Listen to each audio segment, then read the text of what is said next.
On this episode of Still Loading, we're riding golden chocobos to our great reunion.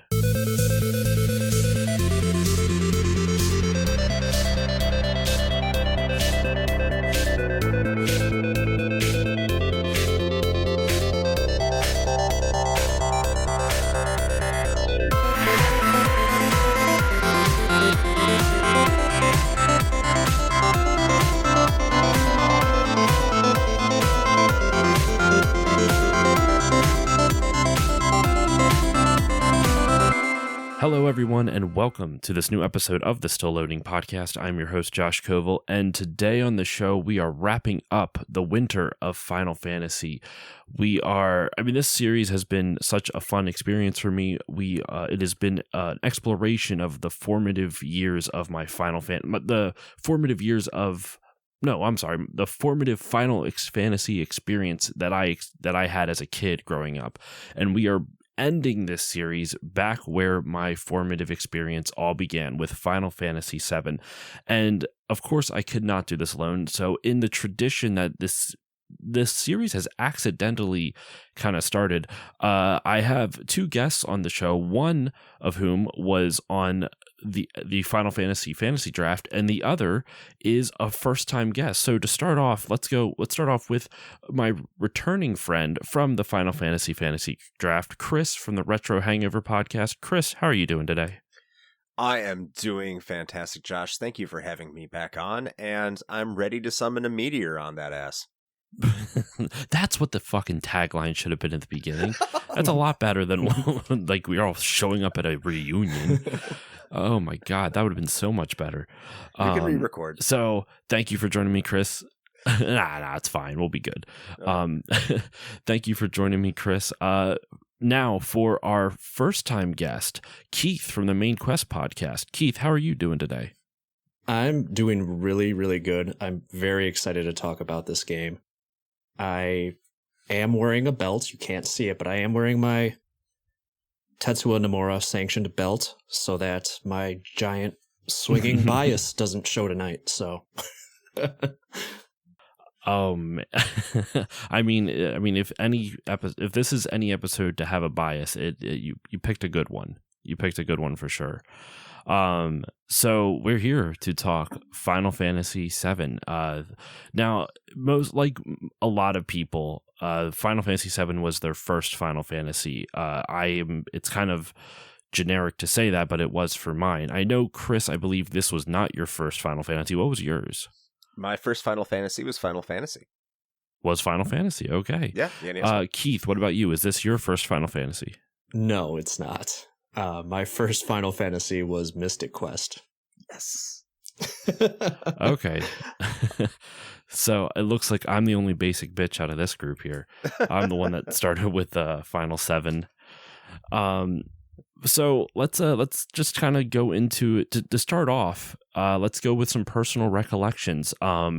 Keith, since you were the one that I know is going to rant for a lot for this episode because it's one of your favorite games of all time, how did you first experience Final Fantasy VII? It is my favorite game of all time, hands down. There's really no contest for me. So I will say this was my second Final Fantasy after Mystic Quest, though my memory is kind of hazy of when I played 4, because I do remember after I played 7 going back, and I'm like, oh, this is very familiar. And so I think at some point between the release of Mystic Quest and 7, I did play 4 somewhere along the way. Final Fantasy 2 here in the US, but that's neither here or there. It's that confusing number system. Yeah, right. And I mean, that's kind of where I learned that the whole, like the scattered release dates or something. Yeah, exactly. Like the scattered release dates between the Japanese and the US releases here, and I learned that through Final Fantasy VII after I had played it.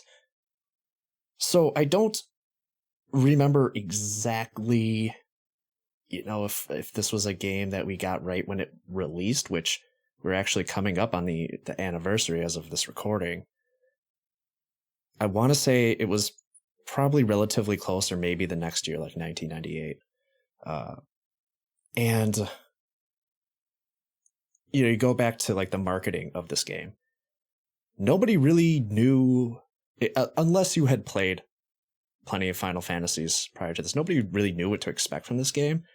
And you would just see the advertisements, just like this wonderful full motion video, the promise of having like the most cinematic experience you would ever have in a video game. The hype was through the roof for this game. That's kind of an understatement, I think. There were advertisements for this in like movie theaters at the time, right? They played like right before the movie. Yeah. It was crazy, especially for something like this coming straight out of Japan to be like advertised during the NFL. It was unheard of, but it was all over the place. Hype for this was huge.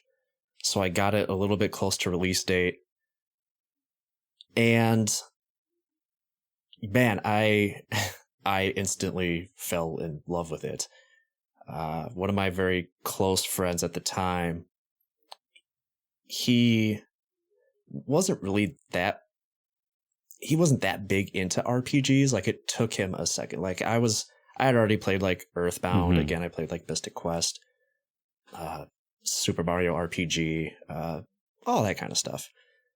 So I was already kind of well acquainted with the style of the game.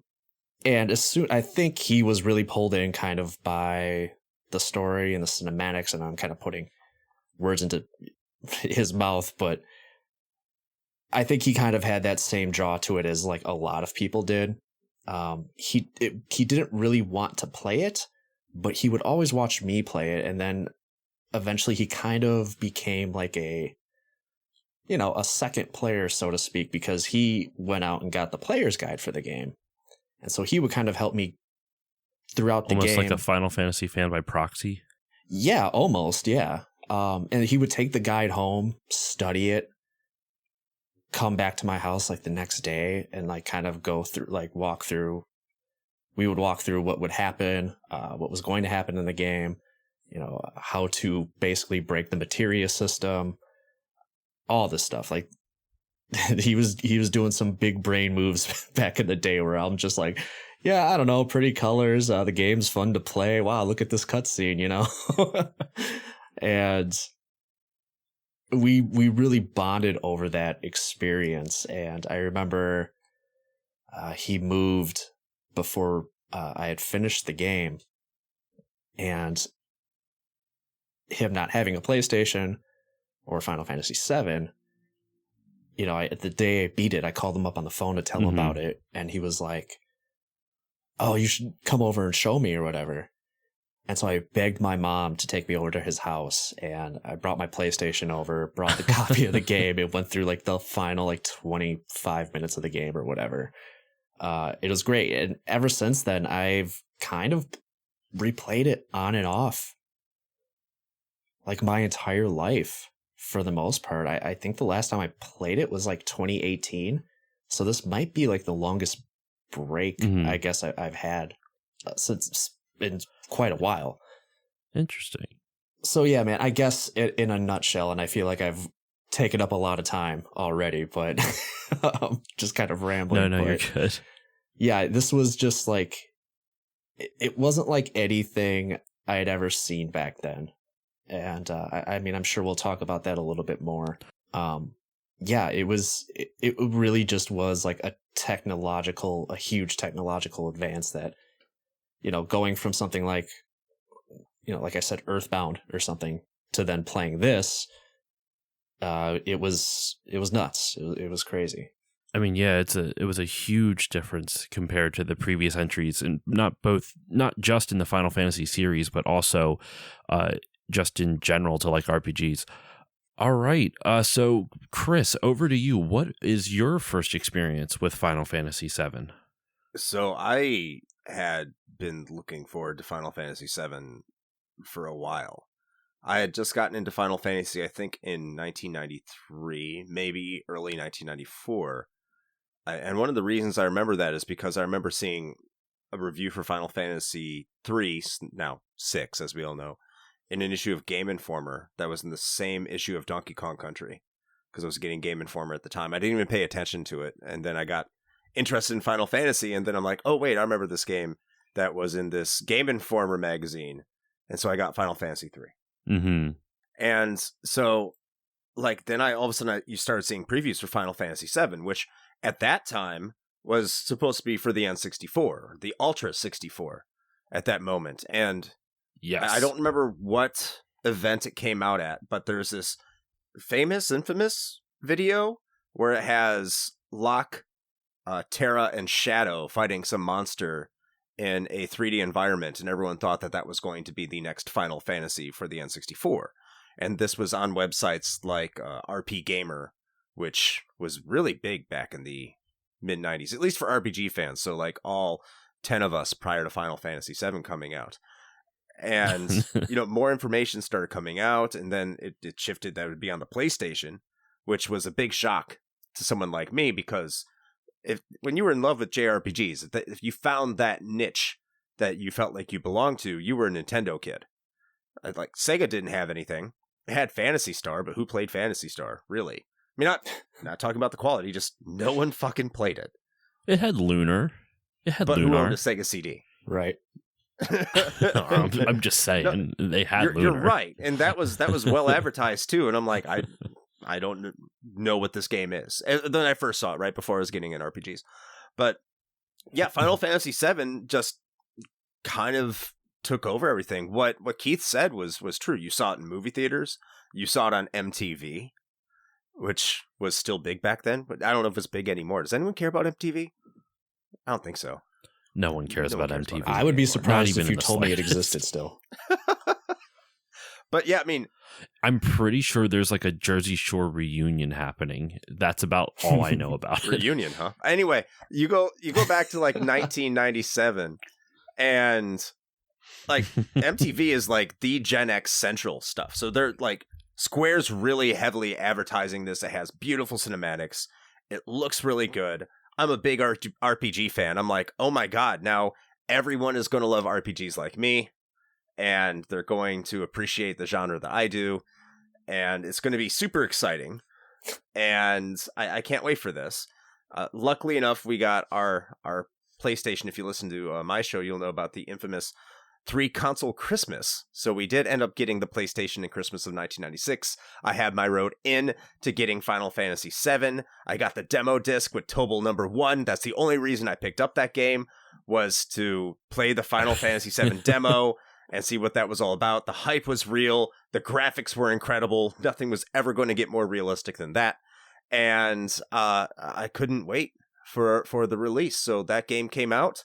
I got it as soon as it came out. I think, I can't remember what month. I think it was sometime in the fall, September or something like that in 1997. I might be off. But that was a game, I got the guide with it as well. And I distinctly remember sitting up in my room, like a fat kid, ordering Pizza Hut Supreme Pizza and just eating it while I played Final Fantasy VII. I'd like have just like every single time I see that scene in the slums that I can't remember what sector it's in, but it's the one where Aerith says this guy are sick. That's the taste of Pizza Hut Supreme Pizza just invades my taste buds, just swarms my palate because those memories are so associated with it. And there's a lot of people at that time, people who enjoyed JRPGs like myself. Of course, we didn't call them JRPGs then; they were just RPGs. That started saying like, hey, is this the best RPG ever made? Like, it might be. Like, this is fantastic. But it got to a point that, like I mentioned earlier, where I thought everyone was going to be these RPG fans like myself. And that didn't really happen. No, it did not. No. Because I would be like, hey, like, all of you like Final Fantasy VII. Here, try Final Fantasy 3. And it's like, where's the movies?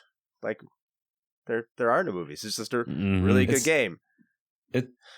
It's interesting because in my experience, a lot of my friends did get Final Fantasy VII and immediately hated it because, and I kind of alluded to this in my personal history, with that the advertising, it very much hid what type of game this was, because RPGs were just not going to sell. So they just threw graphics in your face. And it worked. People bought the game, and then people found out, hey, I can't control my guys. What are all these menus? That was very much my experience, at least in my friend group, where they're just like, I'm just going to stick with, Mario or something, or Crash Bandicoot or something like that. And my experience was quite the opposite, because there were a bunch of people who would start liking these RPGs. But that's I guess nowadays you say the casual JRPG fan, or it's the casual fan, where if it wasn't 3D and it didn't have movies and it wasn't glossy and had this like extreme sheen of paint on it, it was shit. Which is probably why like really good RPGs like Suikoden got passed over, because I think people, if they liked Final Fantasy VII in terms of its gameplay, games like that would have gotten more appreciated. So here I was feeling extremely alienated, that I thought finally this niche would be something I'd be able to fit in with. It'd be more than a niche. I'd get more friends and be cool.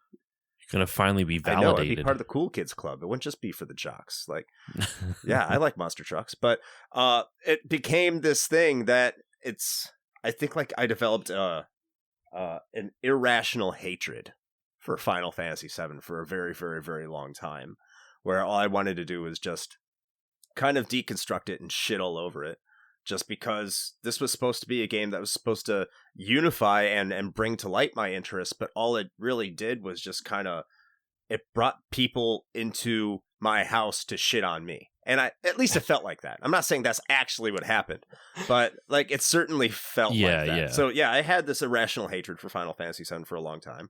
I've kind of gotten over that, but that's my recollection from the time. I really loved it at first, but after some time, it was like, Final Fantasy VI is better, and it'd be like, much more colorful language that's cancelable today. But they said that, no, you're stupid, shut up.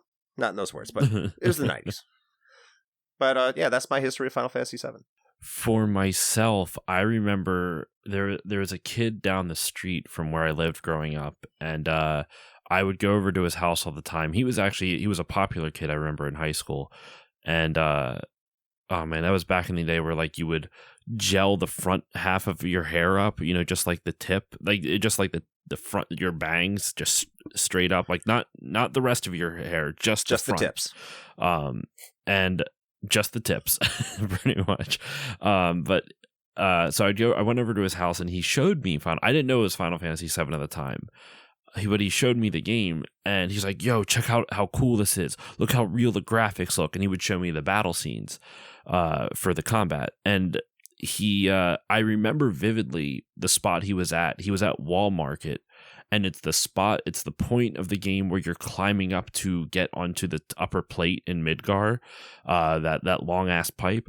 I remember that vividly, at like sitting in his living room watching him play that scene and being like, I don't understand why this is cool, because that's all I saw. Like he didn't tell me about the story. He didn't show me any summons, because there were no summons yet. That would be like the most visually interesting thing in battle for someone like me to see. And there was no cutscenes from the moments I got to see him play. So I didn't see the most boring part of the game, but in terms of like a marketing pitch, it did not hit at all. Years later, though, I had a different friend who I'm actually still friends with him. We have retro game nights every now and then whenever I can get away from my kid, but we'll see. That's always hit or miss.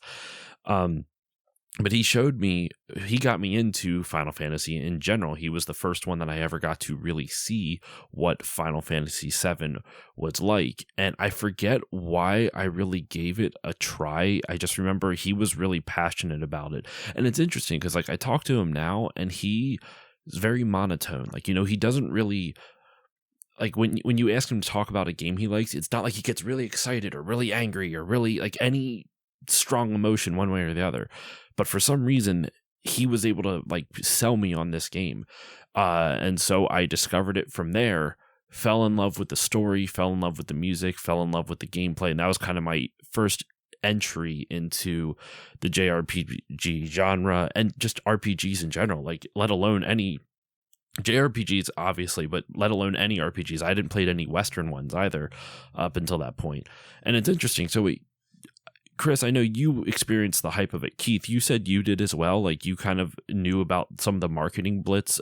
Like, you were aware of the marketing blitz at the time it came out. Yeah. I do want to add, too, like, this was at a point where I still, like, I didn't have an allowance or anything. I wasn't old enough to have a job either.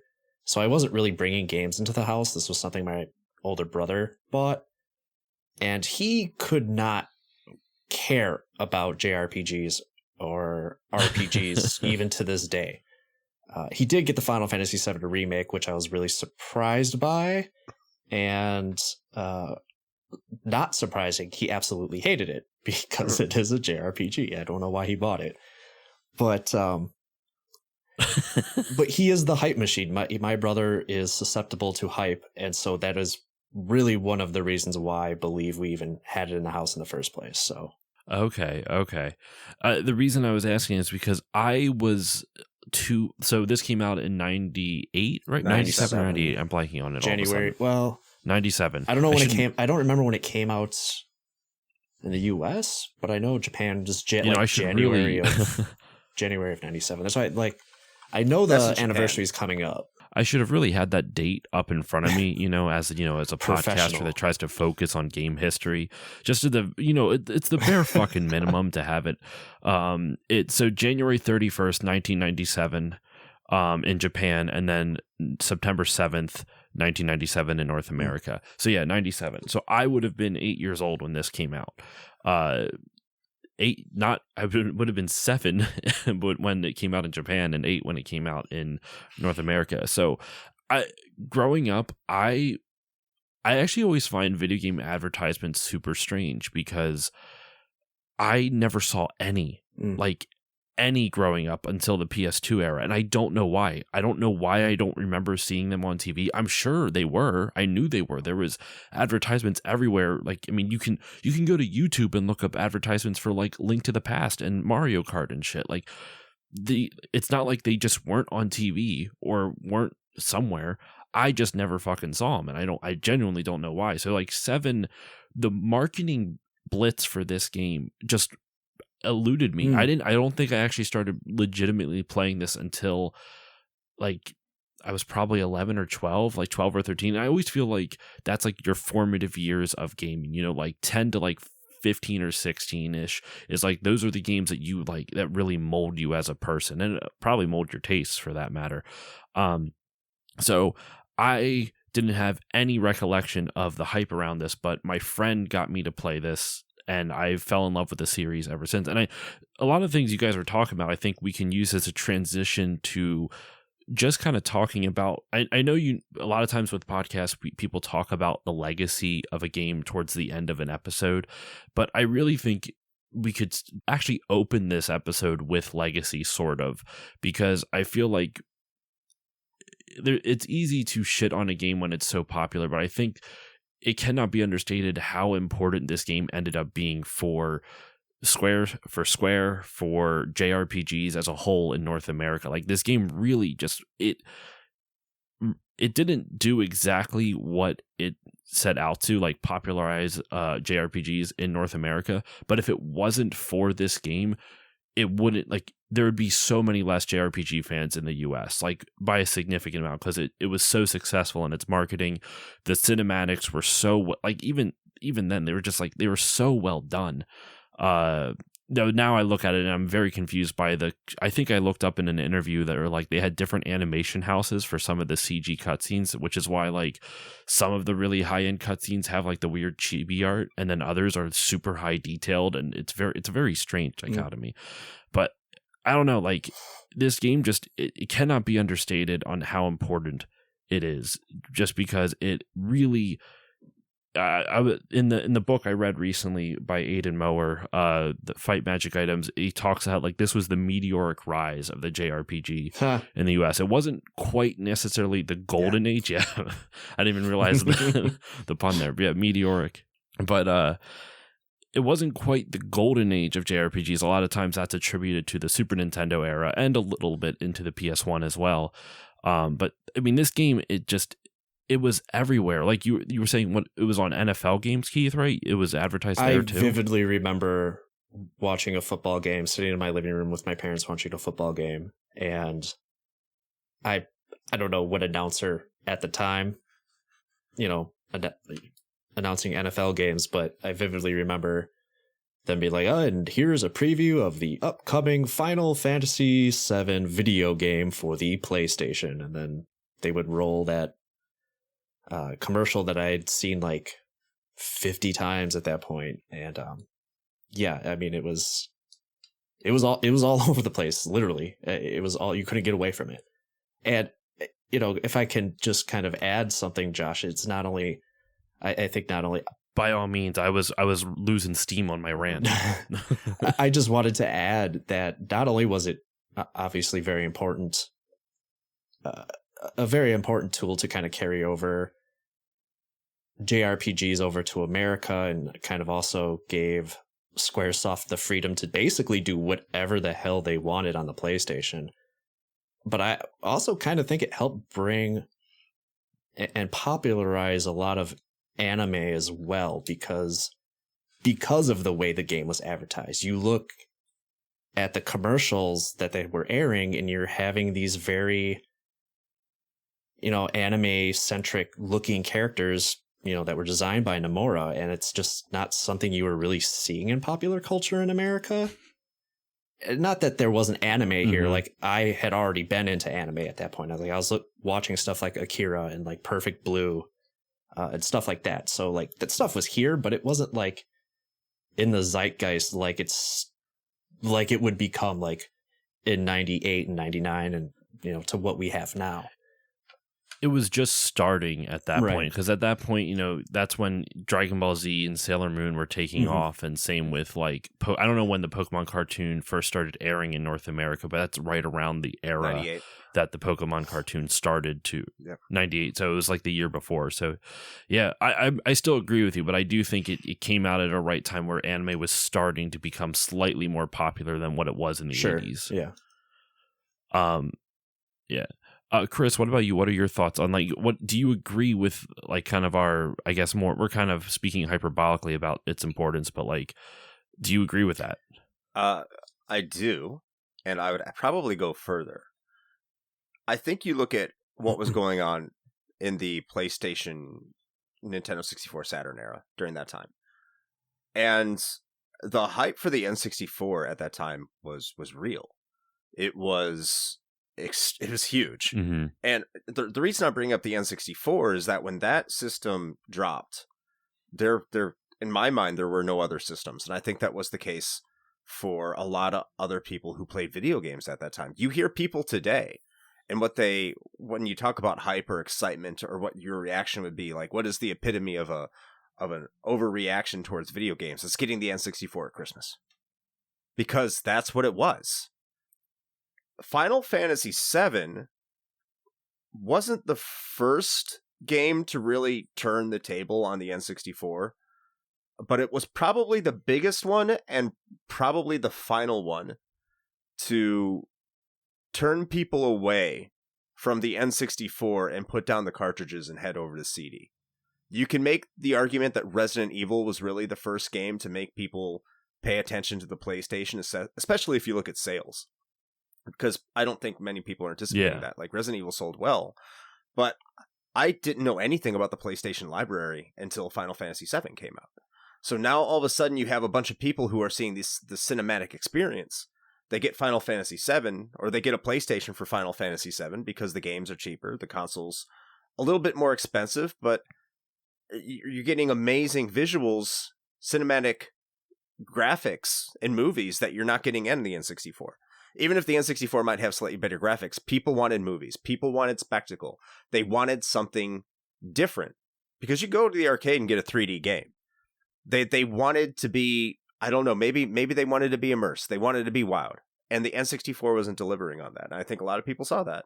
Especially your older gamers, when you have Mario that looks like really kind of juvenile. And by that point, by 1997, if you were in 1985 and you were 5 years old in 1985 and you got your NES at that point, I mean, you're 17 years old. Are you going to play? Are you going to play a Mario Kart game, or are you going to play something that's dark and mature and brooding? Of course, you know what game you're going to go for. It's going to be on the PlayStation. But more to my own personal experience. So before I get to that, like legacy-wise, like I think it really opened the floodgates, not just for JRPGs or RPGs in general in the American zeitgeist, but for the PlayStation itself. It really solidified the PlayStation's dominance. Now, for me, for me personally, what that legacy is it made me aware there was an import scene. I think it probably did that for a lot of other gamers, because now you had a game called Final Fantasy VII. It definitely did. Final Fantasy VII? What do you mean 7? 3 just came out. So now all of a sudden we were aware that there was other Final Fantasies. And then I became aware there's Final Fantasy V. How do I play Final Fantasy V? You can't. It's only in Japan. Oh, wait. There's a translation patch.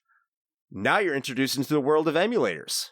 Now you're introduced into the world of Pro Action Replay on your Saturn. You're importing Dragon Ball Z games that you can't play in North America. Would you know those? Would I know those things if it wasn't for Final Fantasy VII making me aware that the Japanese gaming market is far more vast than anything we were gotten? Probably not. So I think for a lot of gamers at that time too, the import market became something that was becoming something that they were acutely aware of, and they could start to tap into, and they started looking for games that they could play. Like Mega Man X3. I didn't know about Mega Man X3 being on the PlayStation or Saturn until I got into the import scene. I think a lot of people now are like, oh, okay, not just in-depth gamers. You're more, not your casual gamer, but just people who are more aware and really into gaming. They're like, there is a scene here that we can tap into. Yeah. And so Legacy's amazing. Sorry. No, you're good. I think you're right. I totally glossed over the fact, and I knew it was a point I wanted to hit, and it just talking about Legacy, I don't know why I didn't bring it up during my little rant. The defection of Square from Nintendo to PlayStation is one of the biggest. It sent ripples around the industry because Square made a public statement to like bashing the N64 at one point, even trying to get Enix to defect over to PlayStation as well. I believe it was successful. I believe they successfully like argued that Enix should also come over to PlayStation. That's why you would end up seeing Dragon Quest games over on the PS1. At least only one. I forget exactly how many were. I think there was only one on the PS1, right? I mean, define it. It's not. I can't remember how many. There are a couple, but in terms of mainstream, you had Dragon Quest VII was an original game. You also had 4. I don't know if 5 did, but they remade 4 for it, and they also had like a couple of Tornaco's like mysterious dungeon games that Enix made, and they also brought over Star Ocean 2, which the first Star Ocean being a Super Nintendo game. So Enix jumped ship as well. I mean, everybody did. I mean, who had, besides like what, Midway maybe, and obviously Rare, who was really making anything for the N64? Not a lot. I mean, there's a handful of games, like the what really ended up happening, there were like Square and Enix were like the major like hard line defections. Like there was nothing from Square on the N64. There was nothing from I don't believe there's anything from Enix on the N64, but other developers, maybe Mischief Makers. That's Treasure on the N64. Yeah. Did Enix make? That's Treasure. Okay. Yeah. I'm trying to remember, but regardless, there was Castlevania games on the N64, so Konami didn't completely abandon it. But even so, it's not like we got the best Castlevania games on the N64. Yeah, Symphony of the Night was still a PlayStation exclusive. So it's the big reason for the Switch, obviously, other than Nintendo having a bunch of shitty business practices, which this is not the podcast to go into that, because that is a whole conversation you could have and a whole can of worms you could go into. But what really was the deciding factor for Square, besides Nintendo's shitty business practices, was the disc medium was just huge. I was reading in an interview, and I was trying to like look it back up while we were doing like our intros and whatnot, and just kind of talking about the all of our personal experiences. One of the things they were talking about when they were considering it, to put Final Fantasy VII on, because they were considering designing it for the 64 disc drive, which obviously has a much maligned release and has a, it never came out in North America, and had a weak release in Japan. In an interview that I found, I'm trying to find the specific moment or specific spot where they talk about it, but they mentioned that like it was going to take, it was like over 50 discs on the 64DD because of the amount of space that was available on the discs for the 64DD versus a PlayStation disc, which you had as a CD. You had 700 megabytes at least that you could put data on. And I forget how much space was on the 64DD, but it was nowhere near that. And that really kind of allowed Square to go into their cinematic ambitions. Like Sakaguchi, he always really wanted to make Final Fantasy a cinematic experience, and you can see it like even if you go back one game prior in Final Fantasy VI with like the intro with Mode 7, and Terra and Biggs and Wedge are walking on down like on this path, and the credits roll like it's a movie. It's like if it's a movie. Yeah, I was just say, yeah, they just really went all out. They really wanted to prove to the world that you can't do this on a Nintendo console. Like, you can only do this on a PlayStation console. And it's also, kind of looking back at it now all these years, somewhat of a detriment too, that they did as much as they did, because that's why the game ends up being a little bit bloated, and there's a little bit of unnecessary things in there, like all the mini games.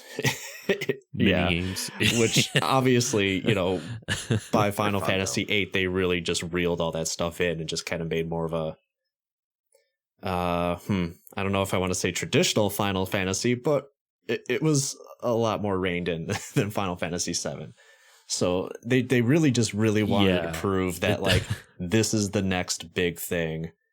And I think also Sakaguchi, wanted Final Fantasy games to kind of be like the only game you ever need to play, which, also kind of just goes into why Final Fantasy VII is also kind of bloated also, so yeah, they proved it. They set it out, they did it. And again, I think it really shows off the ambition that Squaresoft had, that Sakaguchi had, and for the time, yeah, I mean, they absolutely nailed it. Now, I think you could probably argue, did they save that much more money putting it on, what was it? This was 4 discs, right? 3 discs. Was it 3 discs? Okay. Mm-hmm. Versus, maybe they could have pulled this off on the N64 with, you look at what Capcom did with Resident Evil 2 on the N64, and they still had all those cutscenes in there.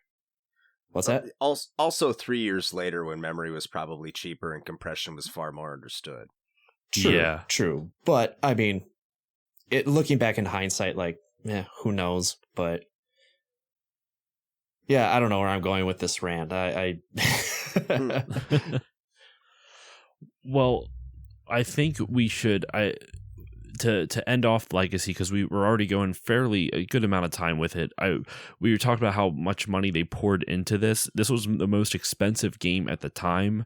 I obviously now there's been more expensive games made, and now these figures are from Wikipedia, so take it for what it's worth. But the budget at the time was in between 40 and 45 million, which with like money now, I believe it's like it's almost like 82 million or something like that. Like it cost a lot of money to make this game, and it was one of the largest teams Square had ever had for an individual game. It was in between 100 and 150 members on the development team, when prior to this, most games averaged 20 people on a development team. Like, this was such a huge undertaking, and it shows like they poured everything into this, and it was a big gamble. I think it's understated how much of a gamble this actually was for how strong of a push.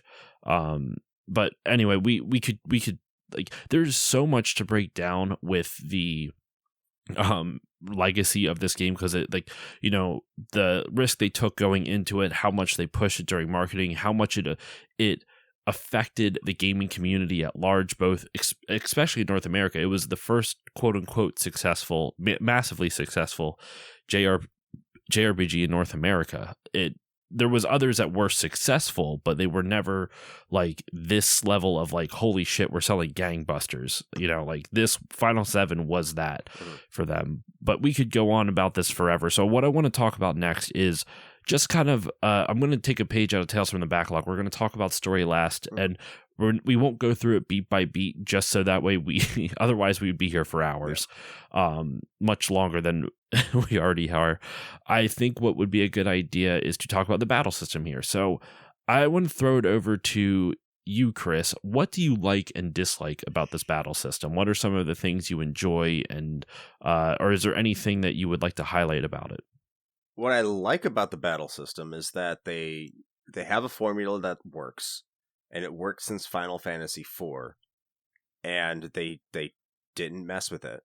It's essentially the same thing that you're going to get with the 16-bit Final Fantasies, with the active time battle, I think it is, ATB. Mm-hmm. And so it's all that's good. The limit breaks are fantastic. The fact that you can bank them adds another dimension of strategy. Yes. When it comes to, you know, boss fights or just enemies in general, and how you implement those limit breaks and what to do there. Also, the the materia system is deep, and there's a lot of things you can do with it that you hadn't seen in the Final Fantasy games before. Now, you could argue that, like, yeah, the Final Fantasy V system is deep, and arguably you could say it's deeper, but there's more customization that you see in Final Fantasy VII than really any prior Final Fantasy, save maybe V, depending on what your argument is, which was experimented with in Final Fantasy VI with the relic system. So it kind of gets into my lukewarm, kind of negative feelings about Final Fantasy VII. First of all, just right off the bat, summons are really cool to look at, but here we are, you know, 25, 26 years later, and that's a relic. Like, I don't use them at all. No, I don't use them at all. Same. If you use summons, you're adding like easily like an hour or two to your playtime. Yeah. Sorry, Keith, go ahead. I was going to say, yeah, at this point for me, that since I've played this game at least 100 times at this point, like, there's no point using the summons. Like, just use your magic. You know, it does the same thing. It very much quicker. I feel like the summons are a novelty. Like, unless you haven't played this game for whatever reason, then yeah, sure, knock yourself out. But there's two summons I think that are worth it. Two summons that I think that are worth it in the entire game, and it's not something that one of them I would only use for the final boss or tough bosses, and that's Knights of the Round, just because it does a shitload of damage. But that's still a long ass cutscene. The other one is Odin, because if you're doing chocobo breeding, you can cast Odin and it will take out all the enemies instantly and spare the chocobo, so you automatically catch it and you don't have to spend any money on greens or anything like that. But isn't Knights of the Round kind of negated once you have Omni Slash? No, because Knights of the Round attacks all enemies. Omni Slash only does one. Doesn't Cloud go from enemy to enemy? Am I misremembering? Well, the other thing is he might switch it up, but like, imagine doing 25 hits. Oh, sorry, go ahead, Chris. The other thing is that you can't do Omni Slash on demand. Well, yeah, true. Well, technically, you can't really do Knights of the Round on demand either. I think that's only unless you level it up, which again is at the beginning of battle. You can use it whenever. At that point in the game, yeah, that's true. You could at least once a battle, and you can mime it. You can't mime Omni Slash. True. But sorry, we cut you off, Chris. Continue with what your criticisms of the battle system. So the summons slow everything down. In fact, a lot of things slow things down, not as badly as I think Final Fantasy IX. And there's some things that it does a little faster than Final Fantasy VIII. I'm with you on that. But the battle system is, even though you have the active time battle, is still a little bit slower than the 16-bit ones. That's fine. You have loading, all the things like that's something I can understand and put up with. The thing that might be a little bit more controversial, I think it's a little cliche, is that the characters lose their individuality with the materia system. There's no real point in switching out characters if you don't like them. Now, yes, certain characters have strengths and weaknesses, like Aerith is never going to be a full-out brawler and damage dealer like Cloud, Barret, and Tifa might be. But at the end of the day, what it really boils down to is who has the best limit breaks. Why is there any reason to not go into the final boss with your best party being Cloud, Barret, and Sid? Because those are the three characters that have the most damaging limit breaks in the entire game.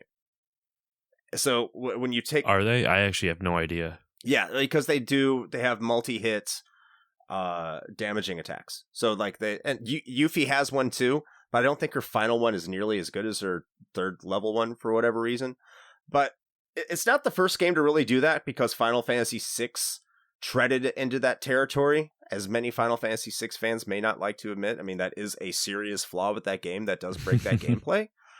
But like Final Fantasy VII kind of takes the idea of Final Fantasy VI that I didn't like, which was kind of eroding on the individual traits of the characters that made them each unique and special, and providing an advantage that couldn't be obtained from any other character, and just completely eroding it. Like, what can Aerith do outside of her limit break that Cloud can't do?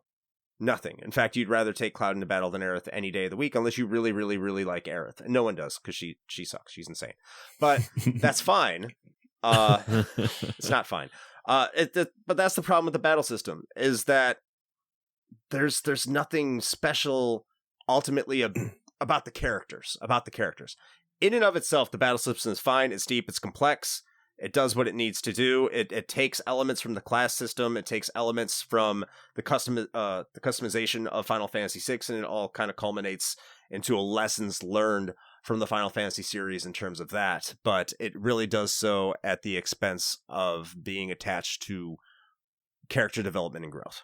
I kind of agree with you on that. I think in fact, specifically when I was reading the one interview, Nomura was saying he created the limit break system. One, it took inspiration from the desperation system in FF6, which I agree is just like, unless you only get those moves if you're bad at the game, or if you're fighting a really tough boss who's like really hitting you hard and you're low on health, versus FF7 where it just gradually builds and then you can store it. And if you don't want to use it for a specific fight or save it for a boss later on, you can use magic, you can use summons, you can do other stuff, you can use items, all that good stuff. So I do like that. But Nomura specifically cited the limit break system as a way to give characters personality, which I guess was effective, because that's the only thing you were able to like notice that was unique to the characters' personalities, and that's what it was meant to do. So, props to Nomura on that. I mean, say what you will about his other game design choices in other series, but at least that one was, I think, it was effective. It did the job that he intended it to do. This playthrough for me with in a negative way. Well, I look at it a little differently. I look at his way of the limit break is the only way to have like a unique factor for your characters where the battle system failed it, if that makes sense. Like, it's not his fault. Like, he obviously has a say in the battle system, but it wasn't his sole design of it. So like, if it wasn't for his limit breaks, you wouldn't have any character, like gameplay characteristics that reflect the characters' personalities or whatnot. Okay, if it wasn't for him adding those limit breaks, that's the way I'm kind of looking at it. I see what you're saying. Yeah. But like I do agree with what you're saying, because there's no clear defined characters. It's just there's their own personal gameplay doesn't really reflect it all that much. The closest maybe you could say is Barret, because he has a natural like ranged attack, unless he has one of those weapons that's like a fucking like cannonball attached to his arm, and he just runs around and smacks people with it. What a weird idea. That always confused me. I'm like, why would you get rid of the range thing for a cannonball? It's so strange. And a cannonball that wasn't you can't feeling shoot. Bruce Campbell that day.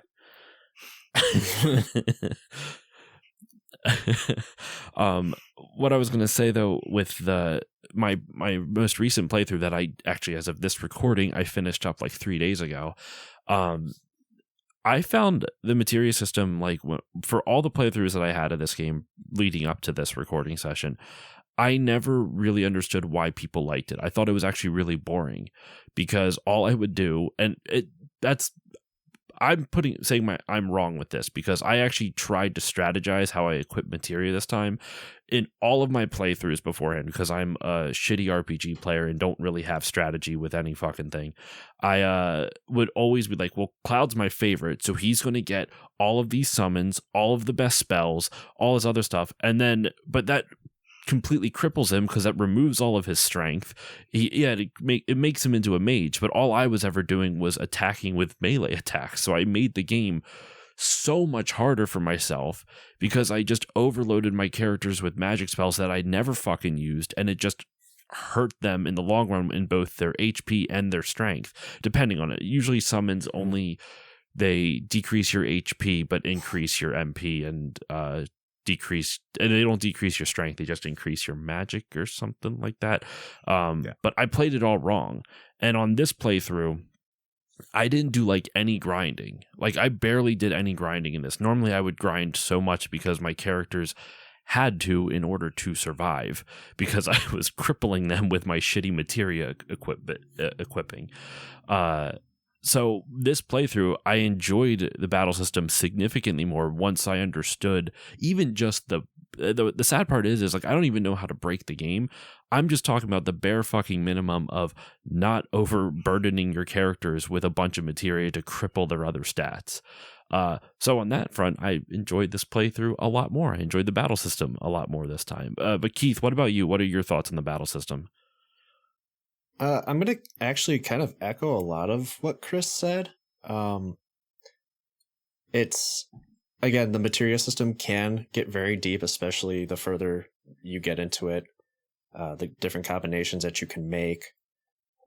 Even the weapons, the type of weapons you equip, also matter when also equipping materia as well.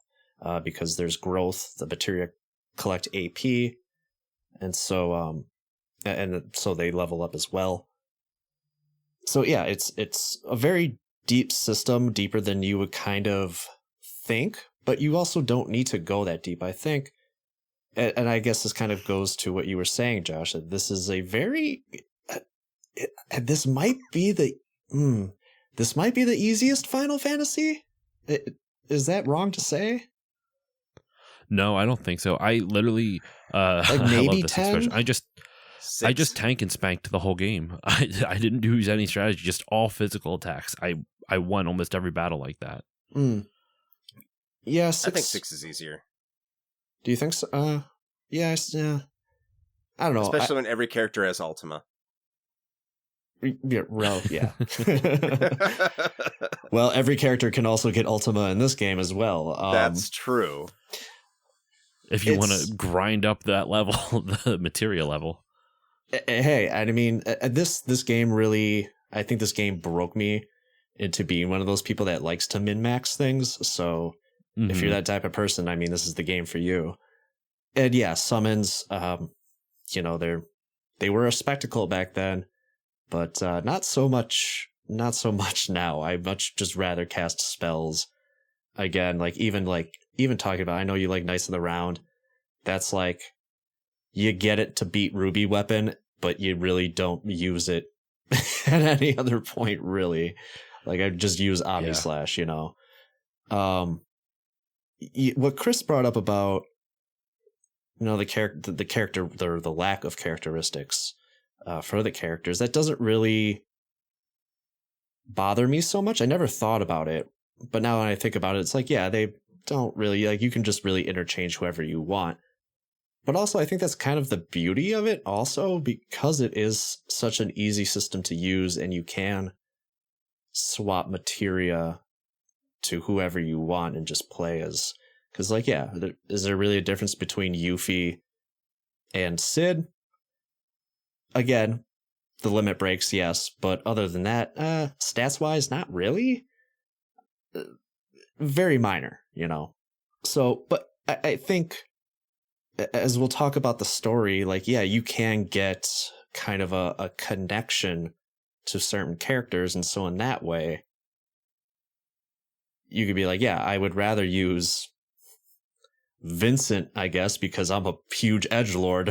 I really want Vincent in my party. And it doesn't really matter because it's not going to change the game drastically. Like the real strategy is with what you're really going to do with the materia. And even that, you don't need to get like super into that to even really get through the game. And that's the thing with this game too. You talk about like the beginning of the game, and not a lot of, correct me if I'm wrong, but not a lot of JRPGs did this at the time, where the first thing you do is get in a battle. The second you turn on the game, you go through the cutscenes and stuff, the intro, you're just thrown into a battle and the game's just like, figure it out. And then you look at like the game that came after this, Final Fantasy VIII, and I don't know if you talked about this on your episode, but like, there's just like 2 hours of talking and going through the menus and all this other stuff. We did talk about how shitty the in-game tutorials are, and it's unfortunate because that game needs it. But yeah, we did bring it up how like there's a lot of talking in the beginning. But real quick before you continue on, there are other JRPGs that have done something similar. I believe in. I was just reading, because I haven't played it, but I was reading a book earlier today about it. It's one of the earlier Final Fantasies. It might be either 5 or maybe like 3, where one of the first things that happens is that you end up in a battle that you're forced to lose. 2. Like you can't. It's one of the what Chris? 2. Oh yeah, is it 2? That's right, yeah. It's the very first thing you do. The original 2, not 4. That's right? correct. Even in 4, they put you in a sure. battle screen. You don't fight, but you're in a battle screen. It's one of the first things you do. Now, I will say the difference probably between that is that if I remember correctly, 2 has a couple like cutscene-ish type of things beforehand. And no, it's just straight in. Yeah, Final Fantasy 2, you start the game and you're immediately killed by you go into a battle and you die. I mean, it's a different effect. Okay. It's because Final Fantasy 7 you're not supposed to die. Yeah.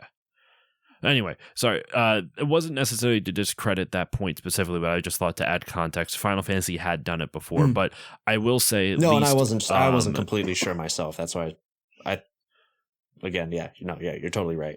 I'm getting super. I'm going to get super nerdy here. I don't know if 3 did. I'm sorry, but go for it. 2, yeah, they start out with the battle. I think 3, you get thrown into a battle relatively soon because you get thrown down to a cave and they talk to you, get into a battle. 4, you're thrown into a battle screen, but not an actual battle. 5, I think you fight some goblins immediately before you get to Lena. 6, after the cutscenes, you go into a battle against the guards of Narsh. Okay. So there's a hint. Obviously, most games will start with a battle, but like I think but this is like directly like right after. Yeah, directly. It's like directly after, right at the beginning. It's which like 2 minutes in. 2 does. Yeah.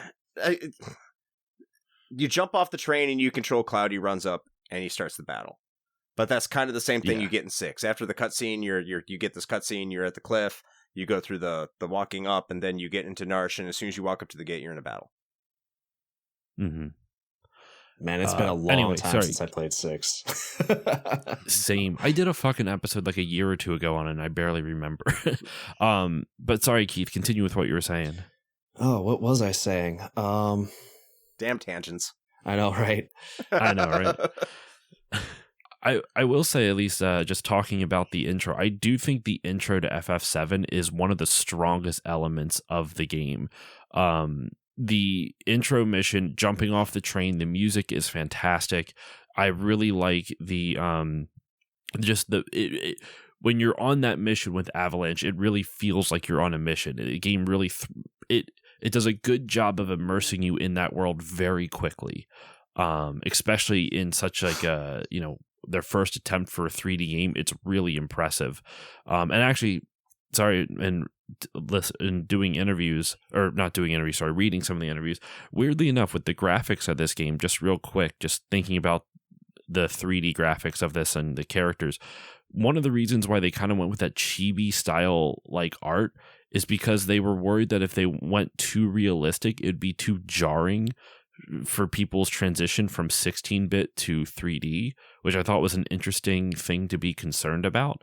And of all places that I read this at, it was in a Final Fantasy VIII interview, because they were talking about in the Final Fantasy VIII one how they went from the chibi art style of Final Fantasy VII to the more realistic anime style, quote unquote, of Final Fantasy VIII. I just thought that was interesting, but I love the intro scene a lot. To add to that, the chibi sprites were very deliberate on that also, because the thing Square really liked to do, and it kind of started with Final Fantasy IV, was they really wanted like the sprites to emote. And the further you get, like with 5 and 6, they emote a lot more. And then with 7, with them being able to be so blocky, they could move their arms and wave them around and stuff like that. And the more you scale those sprites back, they could either be like really, really tiny, or they could be really, really big, and you're still kind of be able to tell what they're doing. You can be able to tell who's talking in the scene. And also Nomura's design for them was also very deliberate, because they're like, well, we don't know how well we can translate your art into polygons yet, because this is the first time we're doing something like this. And so that's why you get, Barrett with like a giant gun arm. That's why you get Cloud's, signature spiky hair. It's because that stuff is just a lot easier to render. But kind of back to what I was saying when we started talking about the opening and stuff like that. It's just it's a game that really just wants you to do kind of whatever you want to do. And I guess that kind of speaks to, when you get into the open world, when you leave Midgard, and there's so much stuff to do, to the point where it's a little bit exhausting in a lot of ways. But yeah, and it just kind of gives way to just the battle system also. I think you called it boring, Josh, and it can be boring if you're getting into a ton of battles and stuff like that. It can get... And that I don't think did I call it boring? I don't think I called it boring. No, it's just the materia system you called boring. Oh. You said you thought it was boring originally. Yeah. Yeah, originally I didn't think it was anymore. Yeah, but when I first played through it, I thought it was boring, and in this playthrough, I was like, I was impressed by how much more deep it actually was than my first impression. Yeah, but even then, like and I think that just kind of lends itself to the JRPGs of the time. Is like, sometimes the battles can get a little monotonous, and that's also probably like a problem with random encounters, just in general. The only Which thing apparently was turned down for the North American release. Apparently there was a lot more random battles in the Japanese one. That's interesting. I don't hate random encounters. I think that's just something I'm kind of used to, just because I grew up with random encounters and stuff like that. And still a lot of modern games still use random encounters as well.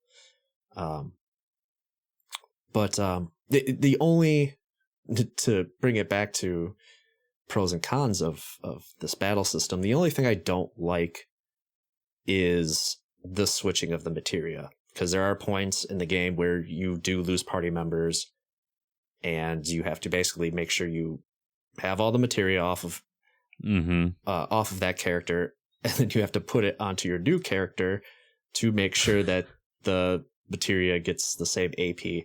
And it's clunky. I wish there was just like a button where it's just like, all right, this just switches automatically, and now it's on your new character. But it's not that easy because of the equipment you might have equipped and all that. It's a little clunky. It takes too much time, in my opinion.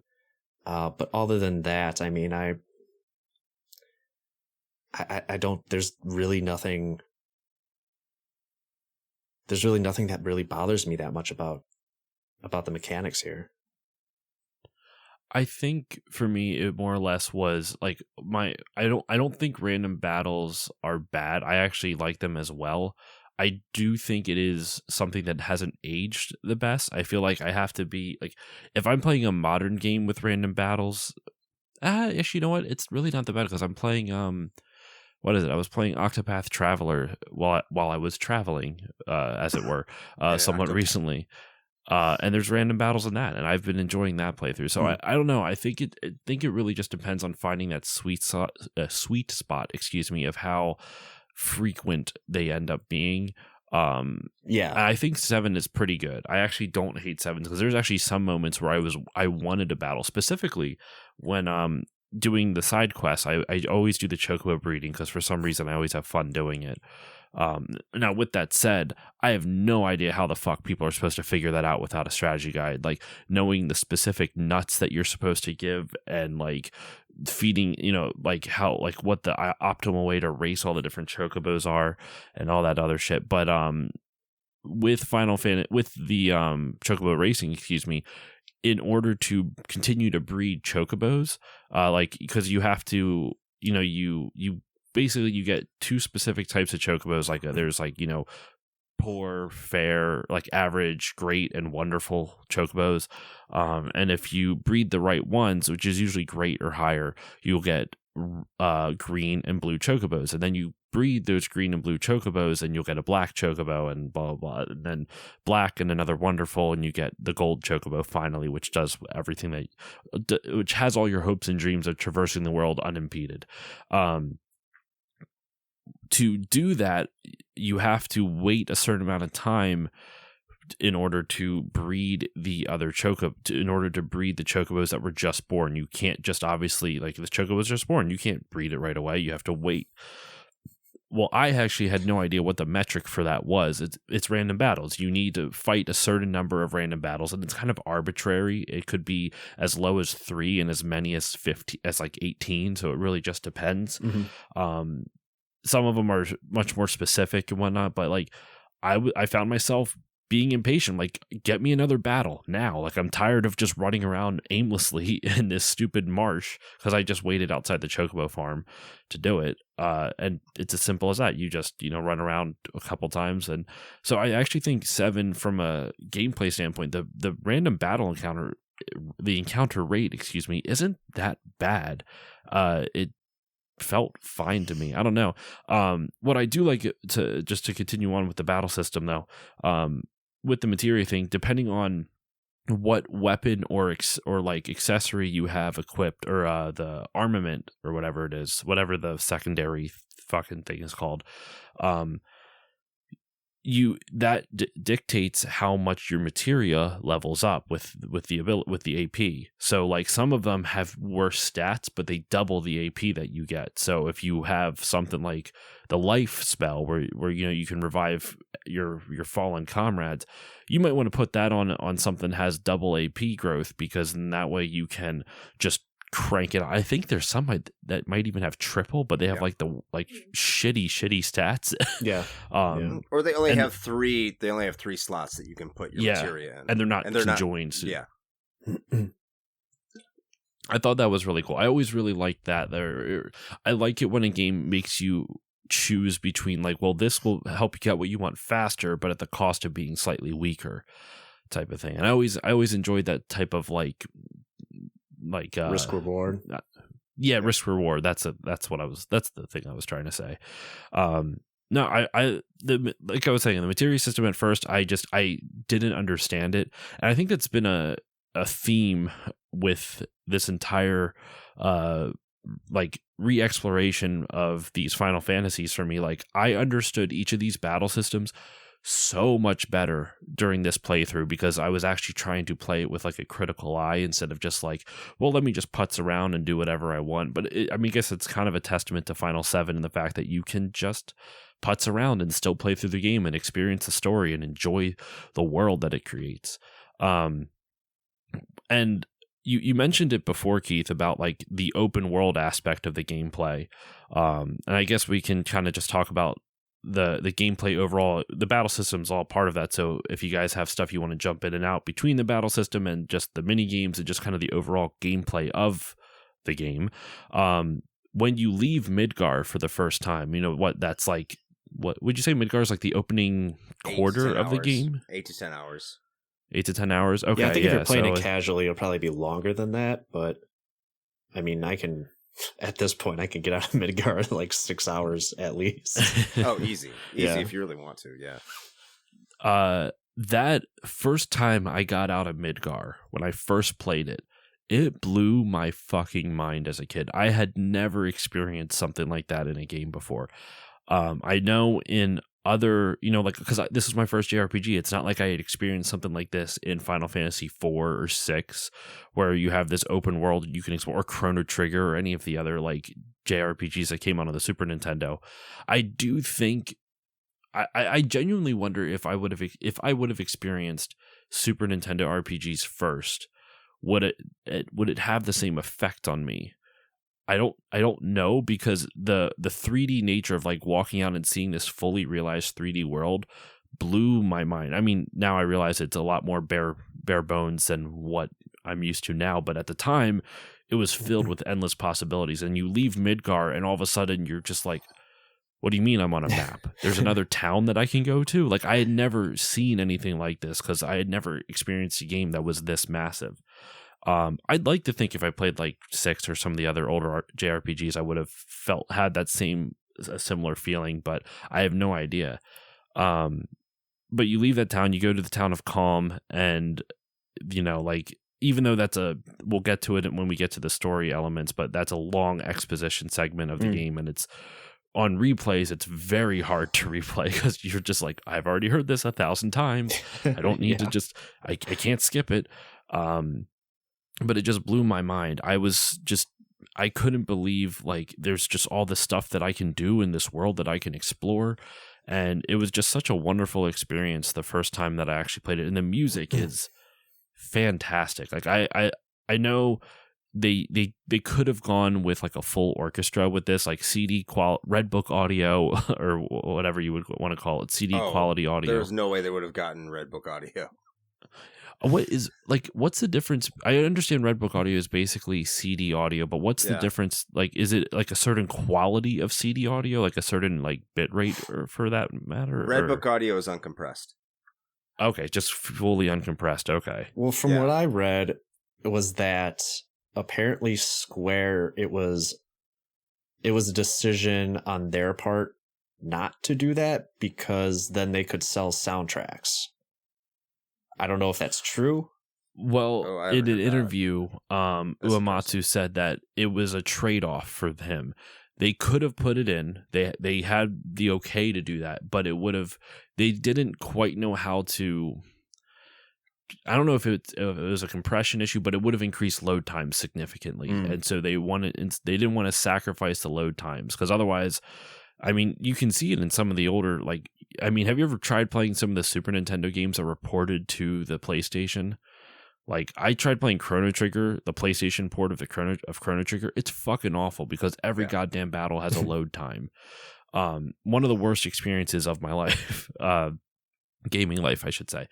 But there was something else I was going to say in regards to the world and its world building, but I'm completely brain farting on it. But I'll throw it over to you guys. Is there anything you want to kind of talk about with, like, are there any mini games you want to highlight? Anything about the other aspects of gameplay that we haven't discussed yet? Can we talk about the CPR mini game for like 30 minutes? Go. I kind of want to, because you brought up an interesting point about whether or not, like, had you played Super NES game JRPGs prior to this, if Final Fantasy VII would have blown your mind. And just to touch on that a little bit, as somebody who did play Super NES RPGs, I was kind of like scattered.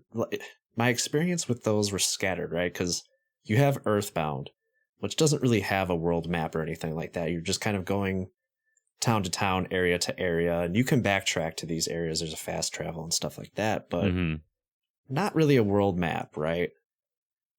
And then you got Super Mario RPG, which is kind of the same thing, but every once in a while, when you travel town to town, it's very much, it's not like a world map is what we would think for a JRPG, but it's more or less like a world map like you would see in Super Mario World, where you're just kind of going from spot to spot, and then it loads you into a town. And then, of course, there's Mystic Quest, which is more or less like your traditional, like, you go into an open world type of JRPG, right? But it's like in 2D, you know? So going into Final Fantasy VII and having like that first like 10 to 15 hours of Midgar, which is like that is a slow burn. That's already, probably knocking on the door of any just regular Super NES RPG, like the playtime for that. So to have like this slow burn, what basically ends up being just like the intro to the game almost. And then all of a sudden you reach, that climax of the story, or what you think is the climax of the story, and you're like, oh man, like what's going to happen next? Like I can't wait for the next game. Yeah. And then there's just like, yeah, no, you're just out in this world map now, and now you can just go wherever you want. I had never seen anything like that, because my experiences prior to that with JRPGs were just so, the exploration was so different in each one. Now, of course, I had played games that kind of were similar to that, like A Link to the Past, where all of a sudden you think, you killed Ganon and you kill the wizard and you save the princess or whatever, but it's like, oh, nope, there's a dark world now. And of course, as I got older and I played the first Final Fantasy, and you're like, all right, I killed Garland, saved the princess, and then all of a sudden they're just like, no, there's a whole other game, after this. So it's not like it was the first game that kind of did that, but at the time, for me personally, it was very much just like, I can't believe there's this whole world map to explore, essentially. So, there was just something I thought of when you said that. And then, we'll touch on it on the story and stuff like that, and where that goes, but it's such a slow burn, and it just was something that I just did not see coming. Well, I think actually it would be interesting, before we go into a 30-minute deep discussion of the CPR minigame, of course. Chris, what was your experience with that big opening of, like, the Midgar intro section and coming out to the real world? Did it hit you in a similar way that it did Keith and I, or did your prior experience kind of give you a muted feeling of it? There was a sense of relief. Scope? It was like, not make it to sound like I was disappointed of what I was getting in Midgar when I originally played this. I just think the expectation was that this game took place in Midgar. Like, this game was going to be the story of Midgar. And then all of a sudden, they're like, we're out in the open world, and now it's like, oh, this is like the games. Okay, this is like what I'm used to. This is what I've experienced before. Now it's transitioning into the type of RPG experience that I'm used to. I can go to different towns. Now I know where to get my new weapons and equipment. Like, this is what I'm more trained to expect. So, like, there is a level of excitement, not wonderment, not really amazement, but it was like, all right, now we're cooking. This is the type of art. This is the type of game that I am accustomed to. This is the Final Fantasy that I've been waiting for. Not to say everything before this was bad. I mean, it was, at that time, it was like, yeah, like, the Midgar is so cool and everything's awesome.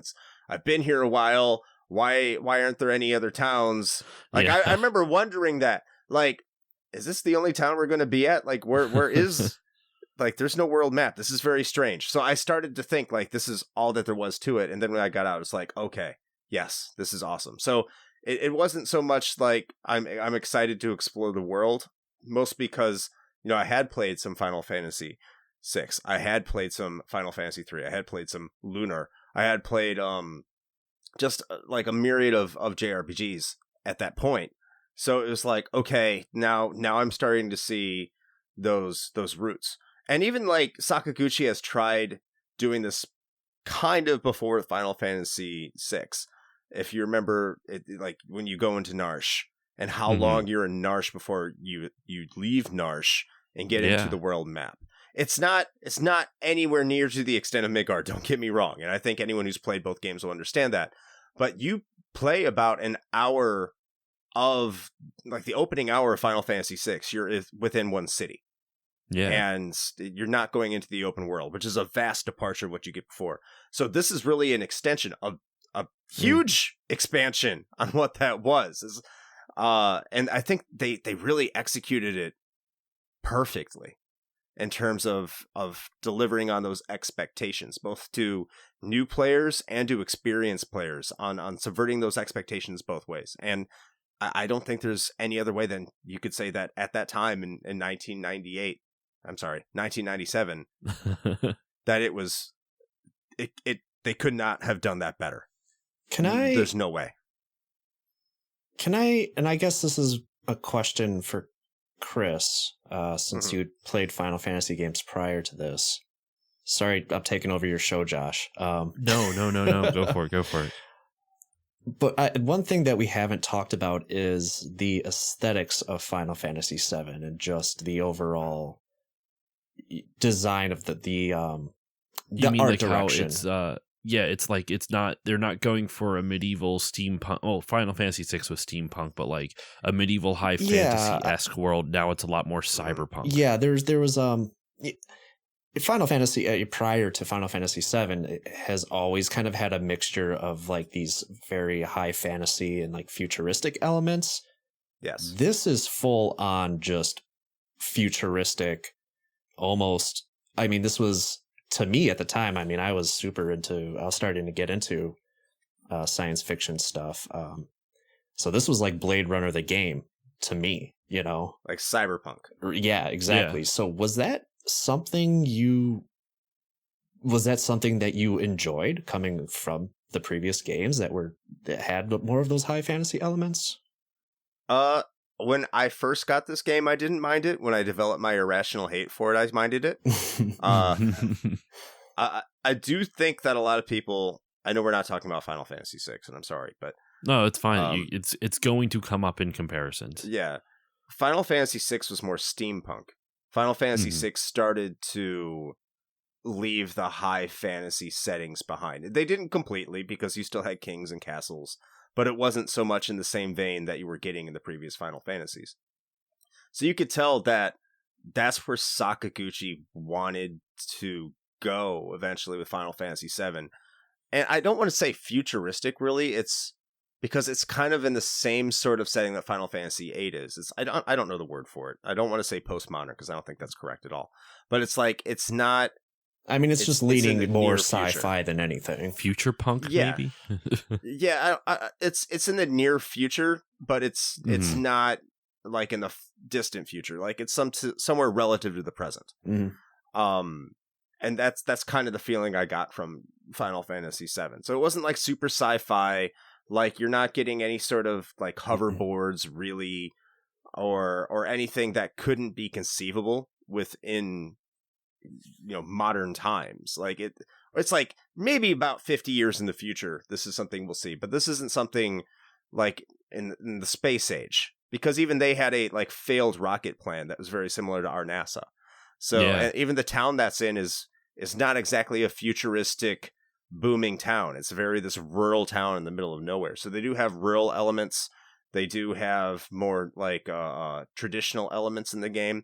Yeah, it opens up with Midgard, and it kind of seems sci-fi, but when you really think about it, it's just a very industrial city. A very, very industrial city. I think that goes, I know I'm going somewhat on a tangent here, that goes along with the theming for like the Japanese narrative and storytelling of that era of modernization and technology against nature, which you saw in like other anime adaptations like Mononoke Hime, which was a lot of people know, Princess Mononoke, I'm sorry. But there's a lot of themes within Japanese media and culture that resonated similarly to that, where distrust the rapid advancement of technology and get more in tune with nature. And you see that in Final Fantasy VII. Is it really sci-fi? I don't know. I think it's more of the expression of fear of the uncontrollable rapid growth of technology that was very prevalent of that era. I mean, this game has so many different themes between environmentalism. You could even make the argument of just like the unfettered release of capitalism with how they portray Shinra, and how Shinra is like, there's no government in this world. Shinra is the government. It's a private company that runs the entire world except for Wutai, which they have a war prior to the events of the game. They have a mayor in Midgard. Yeah, and you find out he's just he's a puppet, but all just in the name of greedy capitalists. But there's a lot of interesting themes that play throughout the game, and I find it interesting as you go far. Like Midgar, you're right, it's very industrial. It's very kind of industrial punk. If we want to make up a new like I don't know, like aesthetic, but it's like cyberpunk. It's definitely like Blade Runner was an inspiration for them for sure. At least for this one, very dark and grimy and dingy. And I remember, like, no, actually, no, it kind of reminds me of. Did you guys ever watch the Sonic Sad-Am cartoons? You know, there was the Adventures of Sonic the Hedgehog, which was more Looney Tunes esque, but then there was Sonic Sad-Am, or the Saturday morning cartoon, that was like super gritty, and like Dr. Robotnik had all these like Dr. Robotnik was actually kind of evil looking and not comedic. Have you guys seen that at all? I know of it. I've never watched it though. It's been like ages. I couldn't tell you anything about it. First off, theme song for that fucking slaps. Go listen to it. It's really good. But second off, the whole feeling, the whole aesthetic of like whatever Robotnik city is in that cartoon, I forget what it's called even, feels like Midgar to me. It's really dirty and grimy and like high future. There's a lot of like futuristic types of things, though. In this, it's more like there's cars and what, I don't know. I really like the look of Midgar, but to real quick bring it back to what we were kind of led down this discussion, I think this is one of my favorite parts of the conversation we've had so far, is just learning what that intro from Midgar out into the real world did for each of us. And I think that what you said is perfect, Chris, how it was done so expertly that it subverted expectations for both new fans of the series and old fans of the series. You went through it wondering, like, it went on for so long, you're like, I guess this is the whole game. I'm not going to get this is a new type of Final Fantasy that I've never experienced before, and then it opens it up and you're like, oh shit, there's so much more to do. And for Keith and I, where we didn't have quite as much, I mean, Keith, you had a little bit more than I did, but quite as much familiarity with Final Fantasy. Like, when I first played it, like, I had nothing to base my opinion off of, nothing to base my experience, to compare my experience to. And so when I'm playing through Midgar, I'm thinking that's the whole game. You know, like, the whole game is going to be like this, in this very linear, you're just kind of running from screen to screen type of world. And then you get out into that open world, and all of a sudden you have so much more to explore. And I like, if you notice, like, the farther you get away from Midgar, the less like sad the world gets, you know, like, as you baby just a little bit. I find that kind of maybe that's definitely feels like it's playing into their theme of like what Midgar, maybe, I don't know if it's playing into the theme of like greedy capitalism, but at the very least it's playing into the character of Shinra as this evil corporation, as they're such an overbearing figure in this world that as you go farther and farther away from them, like when you get all the way out to Rocket Town, while they do have their hands out there, they don't give two shits what happens in Rocket Town. They tried the one rocket launch and they fucked off for like however many years, and people just live at Rocket Town without really worrying about Shinra. Then obviously you get all the way farther over to Wutai, and there's a war over there. Yeah. I mean, it goes from one overbearing figure to another. Yeah. I mean, from Shinra to Sephiroth, right? And it's, I don't know, there's a whole like vibe of melancholy all over this game. It kind of reminds me of Final Fantasy II in a lot of ways, where even just roaming around the world map, some of the because I think there's two themes for the world map, if I remember right. Yes. And one of them is just like this really kind of like depressing, melancholic song that plays while you're out there roaming around. And After Meteor's been summoned. Is that what it plays? Okay. Yep. Yep. Yeah. And or something like that. Yeah. It reminds me of Final Fantasy II, where you're roaming around that world map and towns are being destroyed. You can't go back to them anymore. It's very similar, and not a lot of Final Fantasy games really go for that type of tone. Only really 2, 6, and 7. Yeah. It's yeah. So I mean, Kind I don't of know. 5, I think, but not really. I think Final Fantasy VII is just kind of a heavy game all around. It is. Not to get into the story right now, but no, what I think we can do then real quick, let's talk about some mini games real quick because we brought them up like a little bit ago. Okay. Let's talk about some mini games and then we'll put up the spoiler wall and we can just go hog wild into the story. So Keith, you want to talk about the CPR mini game? Not really, no. But I mean, honestly, I don't want to talk about any of these mini games. It's they don't need to be in here. Snowboarding's fun. Snowboarding's not bad. Well, I actually at the time. I prefer the submarine mini game. I actually really like the submarine mini game. Chris looks like disturbed. No, to each his own, man. No, I get it. Like, I'll say this about the mini games. I'll try to be really quick because I don't have much to say about them. A lot of them were fun at the time, like snowboarding, like submarine. I like the submarine mini game too. But a lot of them integrated into the plot and didn't have anything that carried forward, which made them almost all seem entirely pointless. They didn't build, they just seemed to be there for the sake of being there. And if they had any implementation later on in the game, they may have had some sort of value, but really, at the end of the day, they're just more irritating than anything. They kind of have implementation later on in the game. You can replay a lot of them in the Gold Saucer. But the best that's really used for is if you're going to get Cloud's Omni Slash in the battle arena, you can play the games to get the Golden Saucer tickets, tokens, or whatever they are. And I just played a shitload of the submarine minigame, and that was about it for me. But like here's the thing though. That is only if you want to do side quests or if you want to play those mini games again. I do agree with you that they serve very little point because other than the moment that they're brought in, you don't have to play them again at all. Like there's no reason to play them again unless you, for some reason, are really dying to hit some people with a sword on a motorcycle, or something along those lines. Oh, and going to the Golden Saucer, which can we just talk real quick?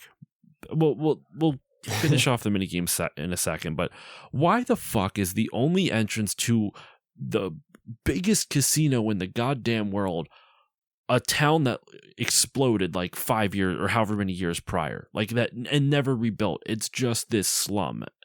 Like, why is that the only entrance to this rich? I just find it so strange. Plot armor.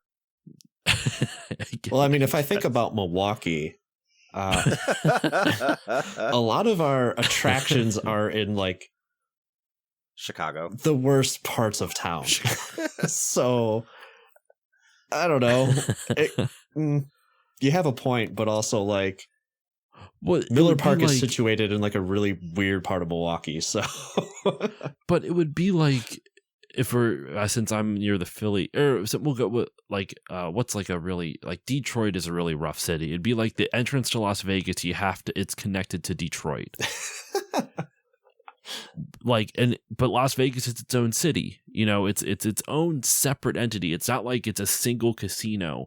Like if the Golden Saucer was just like a tiny little casino that you have to go to, like an auction house in a specific city. Like if we're thinking of like Final Fantasy IX with Trino, you have the auction house in Trino. You have to go through kind of like this gambler's den to get to the auction house in Trino. That would make more sense to me. But it's like Golden Saucer is so huge, it might as well be its own city, and you have to travel through one of the most rundown places. Now, not rundown of no fault of their own, Shinra fucked them over, but still, it's very strange that they're like, this is the only way anybody can get into. You would think that the owner of it would be like, maybe I don't want all my patrons to have to walk through this town that is barely holding itself together. I mean, to be fair, you don't really see anyone else there but yourselves. True. But also, it would be nice that since a lot of the Gold Saucer, the entire place is kind of more or less up in the air, you should be able to park the Highwind someplace. Right? You would think. The only thing I can think of is that it's continuing their criticism or their commentary on capitalism, and it's kind of similar to how resorts are in like other countries, how the resort is beautiful, but the moment you step outside of the resort, it fucks over the rest of the population outside of the resort, because the local government only cares about bringing money into the local resort for tourists and stuff like that. They do beat that over your head, that central theme again and again throughout the game. So yeah, they really do. Surprise me, because Costa del Sol isn't that way. You're right. It's not. It's its own separate town. It's just this. It's interesting because like the place that you would think that they would, if they would want to mimic the real world, they would do it there, but they don't. They do it with a casino connected in the middle of a desert. By itself in a desert. They do that with Junon as well. It used to be like this kind of like sprawling town or whatever, but then like Shinra basically took it over, built a giant cannon in the side of it, and I really want to know what they were going to shoot that cannon at. Like, is Costa del Sol really that much of a oh my gosh, a threat?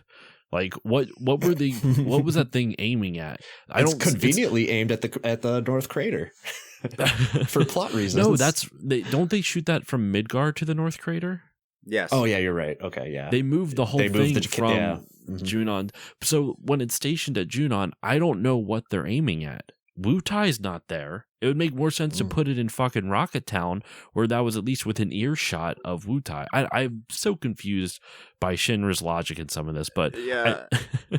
Well, that's why I don't think it's wholly about greedy capitalism. It's certainly it's not. There's a portion to that. Yeah, right. But I think it's more just this kind of analogous view to fascism, right? Because if you just getting a little political here because I play Disco Elysium and now I'm very smart about it. But you look at like what Mussolini described as fascism was the marriage of corporation and the state, and in order to be as one. And I think that's intentional because there are no governments in the entire game outside of Shinra. There are no kingdoms. There are no countries. There's Wutai. Wutai. Other than Wutai, and that's it. And they're at war with them. And they have been at war with them. They're no longer with it. Yeah. It ended. So like you look at it, and like the only entity is Shinra. In fact, when you go to places like is it Nibble or Niflheim? Whatever Cloud's from. It's a B. Nibelheim. When you talk to people, it's either in Nibelheim or it's in Kalm. I can't remember the city. But you talk to people and they're like life before Shinra started extracting Mako was harder. Like our lives are so much better now.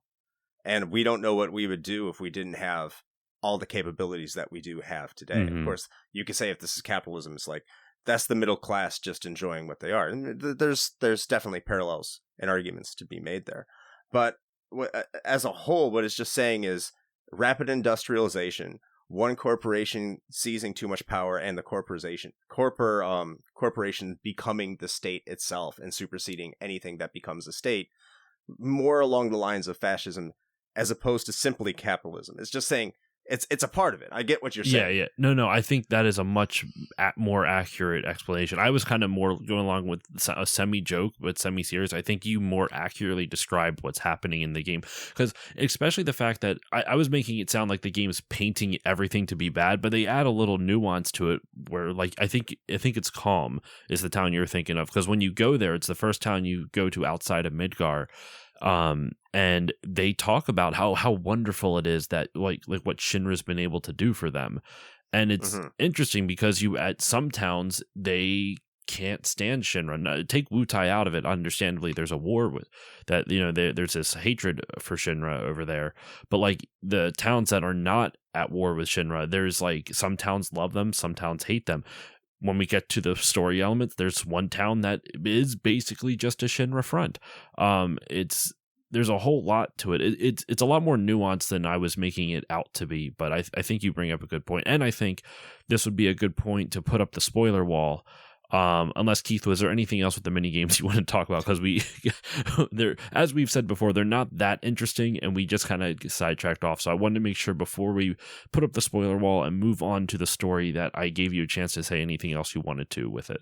Yeah, no, not really. Other than they just stop the game dead most of the time. Yeah, they do, which kind of breaks the pacing of the story, which we can get into right now.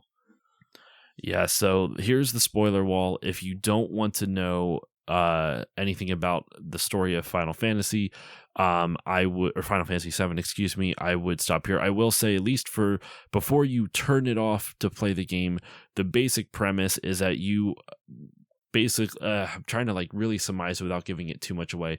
The main character of the game is a guy named Cloud, who is helping this rebel resistance group named Avalanche fight against an evil corporation named Shinra. But when basically a super soldier from Shinra's past turns out to still be alive, they have to hunt him down while being chased by Shinra themselves in order to stop him from destroying the world. And I feel like it's a pretty good, very concise version of what happens in the story. More or less, yeah.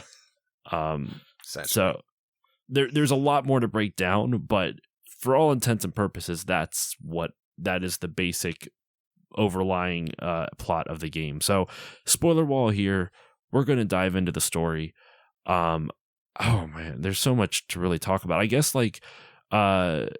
what I want to do here is talk about some of our favorite moments throughout it. Like I said, I don't want to go beat by beat per se, because I feel like we would be here for another 2 hours if we were to break down it's a JRPG. We'd be here for like forever trying to break down a 30 to 40 hour JRPG by storyline. So before I started with Chris on battle system, so Keith, I want to start with you. Just what are some of the aspects of the story you like? What would you like us to kind of bring up and discuss for this? Oh man, dude. It's a loaded question. It's very nebulous too, I know. Right. So I can be more specific if you like. We could maybe do like what's one of your favorite aspects from the opening section of Midgar, since we focused a lot on that. I think so. Yeah, sorry, I got to think about this one because there's just so much that happens in the game. Well, while you're thinking, then I can at least say one of the aspects of this game that I really like, and we can all touch on it as we go on. I actually really like. I know some people criticize this, especially because Nomura has done a lot between FF7 Remake and Crisis Core and everything. I actually like how much backstory they build into the world building of this game, but it's fairly subtle.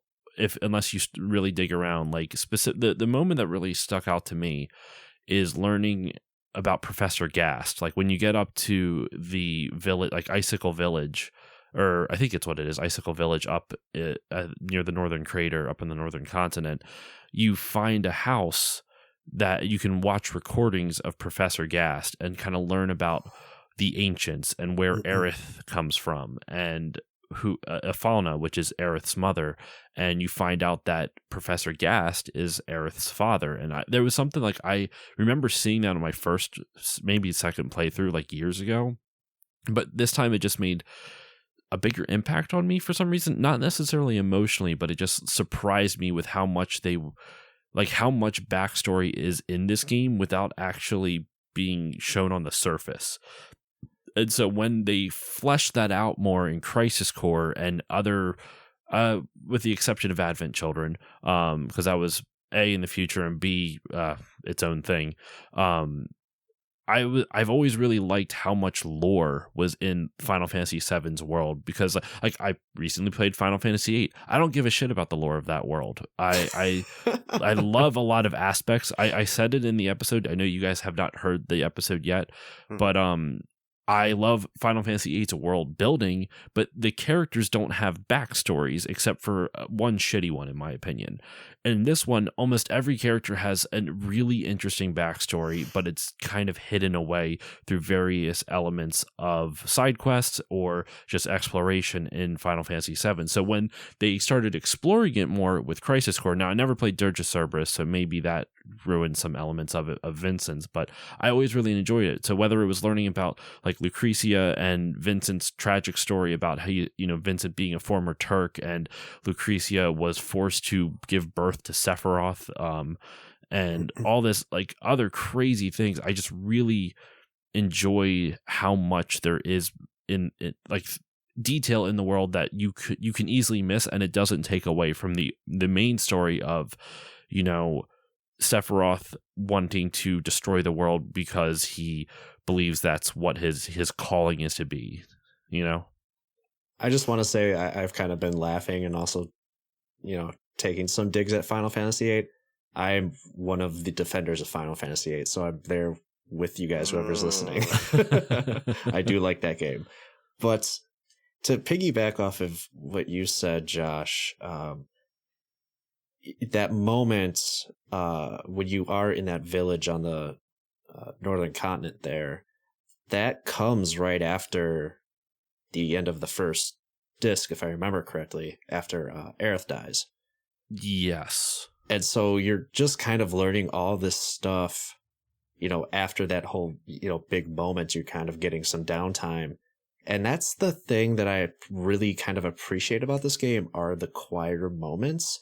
Not that the other Final Fantasy games didn't have those, but I think because of the hardware that this game was on, you could have a lot more dialogue. You could have a lot more better, for lack of a better term, like directed scenes, in which the ones that you just kind of described. So you do get this a lot of downtime with the characters, even like, going back to Midgar, when you are talking with Aerith, when you first are introduced to Aerith and she's kind of showing you around the sector, when you get to that playground with like the weird cat slide or whatever, and she's just kind of sitting there talking to you, and she's, talking to you about Tifa and stuff like that. Just really like nice little vignettes that give you more characterization, and which kind of goes into what I said earlier about the battle system, where it's like, yeah, stats wise, they don't differ that much, but they pay so much attention to every character, and you're with them like throughout the entire game. Like there's some parts where you do have to separate, but it's not for very long. It's nothing like Final Fantasy VI, where like you're not going to see half the cast for most of the game. I mean, yeah, Final Fantasy VI does some things better. Not to again talk about Final Fantasy VI. Like I said, it's going to invite comparisons. You're comparing the previous game and the next game in the series to what this is. It's going to have comparisons. It's fine. Like it's cool, like in Final Fantasy VI, that you can pick those characters, and they do have, or pick the characters that you want to have in your party, and they do have like, they have dialogue, but a lot of it seems like real plug and play. Like it almost seems like, well, you could have any character in your party and they'd probably say more or less the same thing. Whereas everything in Final Fantasy VII is very deliberate. Like everybody's going to say exactly what they're going to say, no matter really who you have in the party. That character is going to be that character, if that makes any sense. It does, because... Sorry, go ahead. Oh, no, I was just going to say that, again, that's probably just because they had the capability of doing something like that with the PlayStation versus something like the Super NES, right? So. No, I was going to say, like, there is an element to that, because depending on what characters you have in your party, there are not dialogue options, but conversations that occur in different towns, in different areas, that you wouldn't get if you didn't have them in your party. I think specifically, like, oh my gosh, I can't remember. It was literally like, it happened like last week, and I was playing it, like something with Red 13. It was clearly only going to happen if he was in your party. Like if he was not, this conversation would not have happened at all. Well, it might have been in Cosmo Canyon, but I can't remember. Yeah, that's what I was trying to say. Like those characters are their characters, whereas like in Final Fantasy VI, it's like, well, I feel like if I had, why can't I think of anybody from Final Fantasy VI, like Celeste or the ninja guy? Like whether or not I had them in my, Shadow. A lot of the dialogue seems like it could be plug and play. They could be interchanged between any one of them and it wouldn't really matter. Whereas like in Final Fantasy VII, it's like it kind of does matter because it's just it's important to not important, but it's like Final Fantasy VI, they really went for, the focus of 6 was to be a story that focused, like there was no main character. That was their goal with Final Fantasy VI. They didn't want to have a quote unquote main character. Yeah. Final 7, from the get-go, Cloud was going to be the main character of the game. They focused entirely around this. So because you kind of are able to tell a more character-focused story than you did with 6, not saying that 6 had bad characters. I actually really Cyan, I think, is one of my favorite characters of all time in Final Fantasy, just for the journey he goes with, especially when you get to the Doom Train or whatever, when you suplex that thing, of course, because if you're not, then you're just playing the game wrong. But with 7, it you had a lot more character focused stuff. So I wonder if that was why you would see that more often, because since there was a bigger focus on every individual, and mainly on Cloud, but it kind of allowed other characters to get fleshed out a lot too. Not every single one, but I do think at least every character in Final Fantasy VII has an interesting backstory or an interesting world that surrounds them. Aerith, obviously, because she's crucial to the plot. Barrett, because of him kind of starting Avalanche and wanting to, everything with Dyne and raising Dyne's daughter as his own. Cloud with his memory loss. Tifa, I would say, has the weakest out of. That's maybe not even so, because she loses her dad at the Nibelheim incident, and like 5 years prior. Every character, even I would say the weakest would have to be. I was about to say Quina. That's Final Fantasy IX. Kate Sith. The Final Fantasy VII equivalent to Quina, in my opinion, but she at least but Kate Sith at least has a interesting story when you find out it's Reeves. Does he though? It's not great. She is such a terrible character. Yeah. Yes. I'm not trying to defend the character. I'm just saying there's at least something where you're kind of like, okay, they explained it away, but it's a shitty character nonetheless. This is like it's awful. This is like the game that began like the thread of Square just throwing in like almost pointless characters for the sake of just having more characters in the cast. Like, again, I'm going to poke fun of Final Fantasy VIII, but like you are forced to have Irvine in your character or in your roster, but he's only like useful to the plot like in one portion of that game, and then you're just stuck with him and his entire character is just like, I'm horny. It's like, okay, like I guess. But I mean, they started that before with 6. Like, do you really care about Mag and Umaro? No, true. Yeah, that's always my go-to. I don't know. But they don't get in the way. Yes, they're just there. Like, you look at Quina, you look at in Keith's case, Irvine, which I don't care for. He cares much less for Irvine, I've seen from conversations. But like they have to have dialogue, and they always are there and talking and saying something.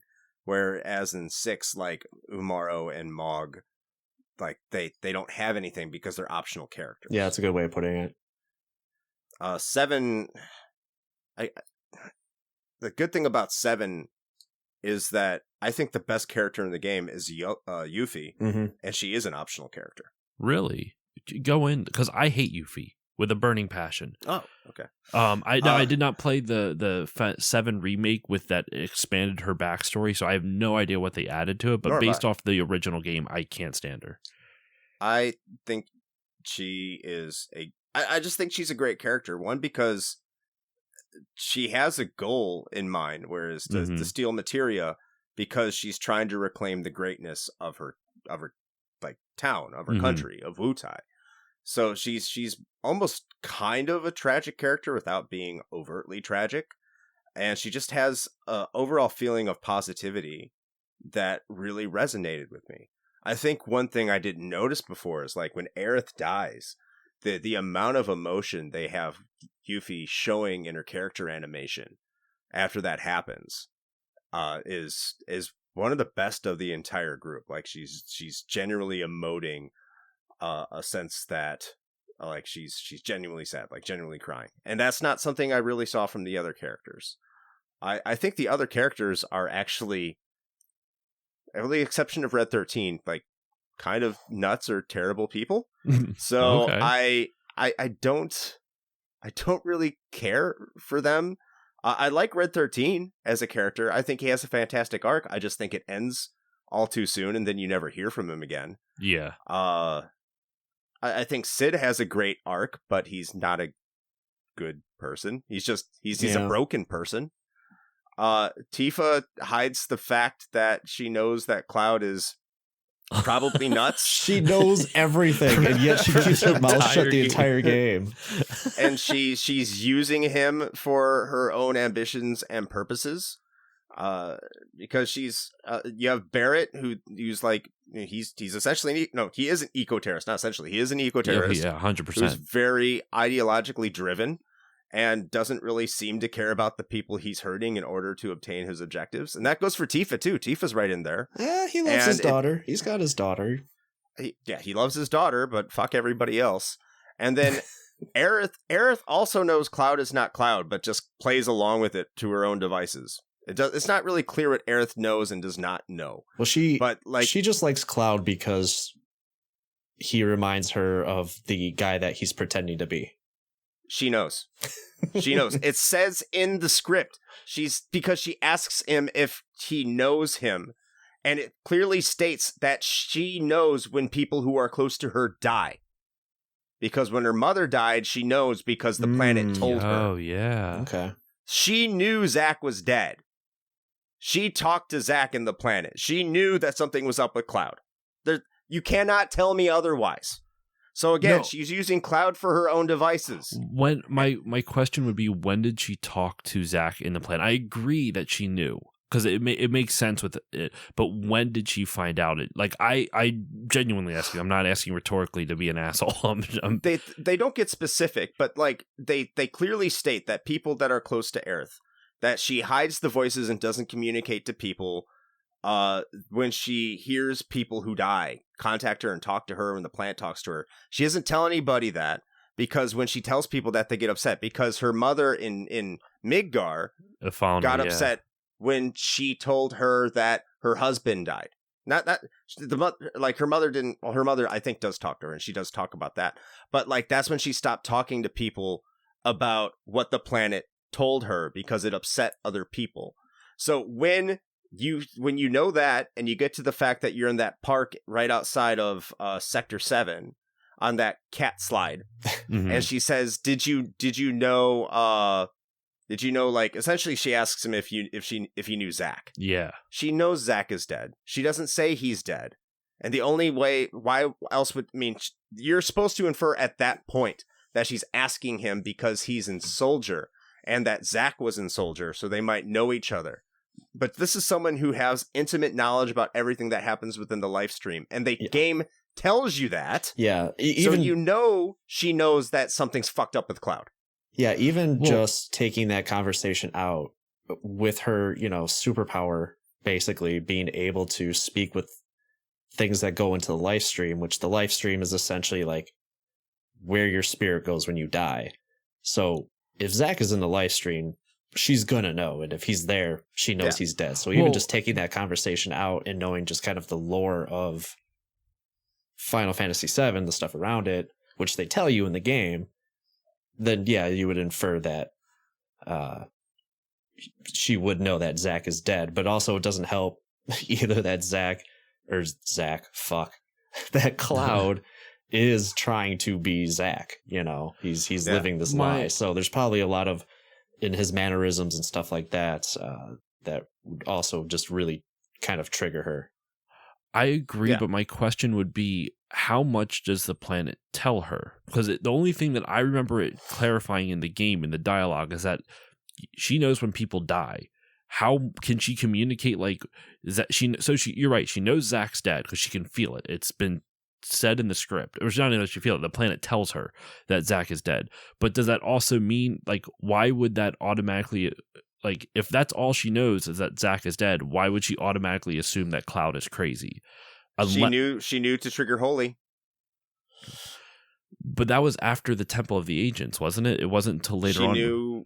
She knew how to, where to go, and what to do. The planet tells her a lot more than when people die. So that's my question that I'm asking. Like, the thing is, though, I feel like we're inferring that the planet is telling her, "Oh, Cloud's crazy," or like maybe even Sephiroth is in the live stream though. Also, yes, and she knew she was going to die. Yeah, like he's building his body up in the northern crater. Technically, Sephiroth is dead. Like every time we see Sephiroth in the game, it's not actually him; it's Jenova. Yes. Actual Sephiroth is dead in the live stream, but rebuilding his body, which is what we see in the northern crater, and that's ultimately who we fight at the end of the game. Yeah. Quick theory, and I've probably disproven because who knows, Katase or Sakaguchi would say you're an idiot, go fuck yourself. But the end boss isn't actually Sephiroth. It's Jenova finding the person that they think is the strongest person on the planet that fell into the live stream and is using their body to manifest themselves. So you're fighting Jenova using the facade of Sephiroth being revived. I could kind of like a Jesus figure. I never took it that way, but I suppose it's possible. Oh, what I was going to say though is I think that like I agree that Tifa is completely stringing Cloud along because she fucking says so at the end of the game. Or whenever Cloud finally revamps his memories, it's horrible person. I remember even playing them. Like, if you knew this whole goddamn time, she says, I was just too afraid that I would lose you. It was very clear. Like the writing was like, we got to find a reason. It felt pushed in at the last second. Like they added that in just to make Cloud come back to normal or whatever. But Aerith, I think you have to go off the assumption you're literally just assuming what the live stream does and does not tell her, because the only thing that the live stream clarifies in the game that you can definitively tell in the game is it tells her who dies, that at least from what she knows, and when she asks it, when she's trying to commune with the live stream to figure out how the fuck to stop Sephiroth, that's when she learns about Holy and decide and the prayer and all that other shit and getting the black materia or whatever that materia is and like all that stuff, or stopping Sephiroth from getting it. So the rest of it is filled in by us, and that's fine. It's a complete, by that logic, you could be 100% right, and it tells her like Cloud's fucking nuts. He's not who he says he is, and Zach could be the one telling her that, like, that Cloud was there when I died. Like he should know all this, blah blah blah blah. But since it's not explicitly said, it kind of leaves it up to interpretation, which I kind of like. I kind of like that. And speaking of Aerith, though, real quick, her death scene was specifically geared. In the interview I was reading, they wanted it to. It's interesting because it's a very dramatic moment, but it's not filmed in a dramatic way. Like, there's not a big orchestral score as there's not a big orchestral sting, as Sephiroth is dropping from the sky and stabbing her through the stomach. Like, it just happens. It's very sudden. It's sudden, but it's also empty. Like, there's no sound other than the sound effects of the act itself. And that was very intentional. They wanted to make it feel, quote unquote, as real as possible. And they wanted to feel empty. Like when Aerith dies, they wanted you to feel empty. And I kind of, because I remember I unfortunately had Aerith's death spoiled for me before I played it. So when it happened, I was like, okay, here it is. Like, it didn't have any emotional impact for me, which fucking sucks because it happened like almost everyone else did. Did you guys get hit with that? Like, were you expecting it, or was it something, did it not hit you as the way it was probably intended to? It was kind of spoiled for me too. That sucks. It got leaked, but I mean, I was 12, so I don't think I would have cared. Yeah. Like I said, my friend got the player's guide, so he knew it was coming up. And at that point, the game is pretty much straightforward. You're just kind of going through a series of battles. And then even just walking around like the temple, or not the Temple of the Ancients, but the I Forgotten City. Yeah, the Forgotten City, which there's not a whole lot going on there. I like the song there, though. Yeah, so at that point, you're just kind of meandering around until you get to the trigger point, to trigger the boss battle with Jenova. And we had we kind of just had forgotten about that. And it was, it was effective. I think, like you said, it just happens. It's very sudden. And I think one of the more understated parts of the entire thing is after it happens, you can't process what just happened, because not only does it come so quickly, but you're just tossed into a boss battle immediately, and you don't get the boss battle music. It's silent. It's playing Aerith's theme. Yeah. It's playing Aerith's theme throughout the entirety of the battle, sorry. And so you also have that just kind of laying underneath the entire battle, and you're just like, oh, so now we got to fight, because now I don't know what's going to happen on the other side of this battle. Like, is she going to live, or is she actually dead? Where's again, it's a kind of another twist in the story. Like when you leave Midgar, it's like, what's going to happen on the other side of this fight? So it was very effective. I don't think, there's a lot of snobby people like myself, and I also throw this out there from time to time, where I'm just like, well, it wasn't the first Final Fantasy to kill off a character, but it was... Damn it, you took my thunder. But it was the first Final Fantasy to do it effectively. I don't think, like... Ooh, I think Chris disagrees. I see that face. I Galoof? Like, most of the characters are just like, it's almost like a one-off thing. I think maybe, like, who's the character that tries to kill themselves in 6? Celeste. Is it Celeste? Celeste does. Yeah, like in the beginning of the World of Ruin, yeah. That's done pretty well. Well, we're past spoilers, right? It's fine. I've covered Final Fantasy 6 on the show. These are 30-year-old games at this point. I don't feel that bad. But that was done. Technically, Pixel Remaster came out last year, so feel bad. Yeah, I suppose. Kidding.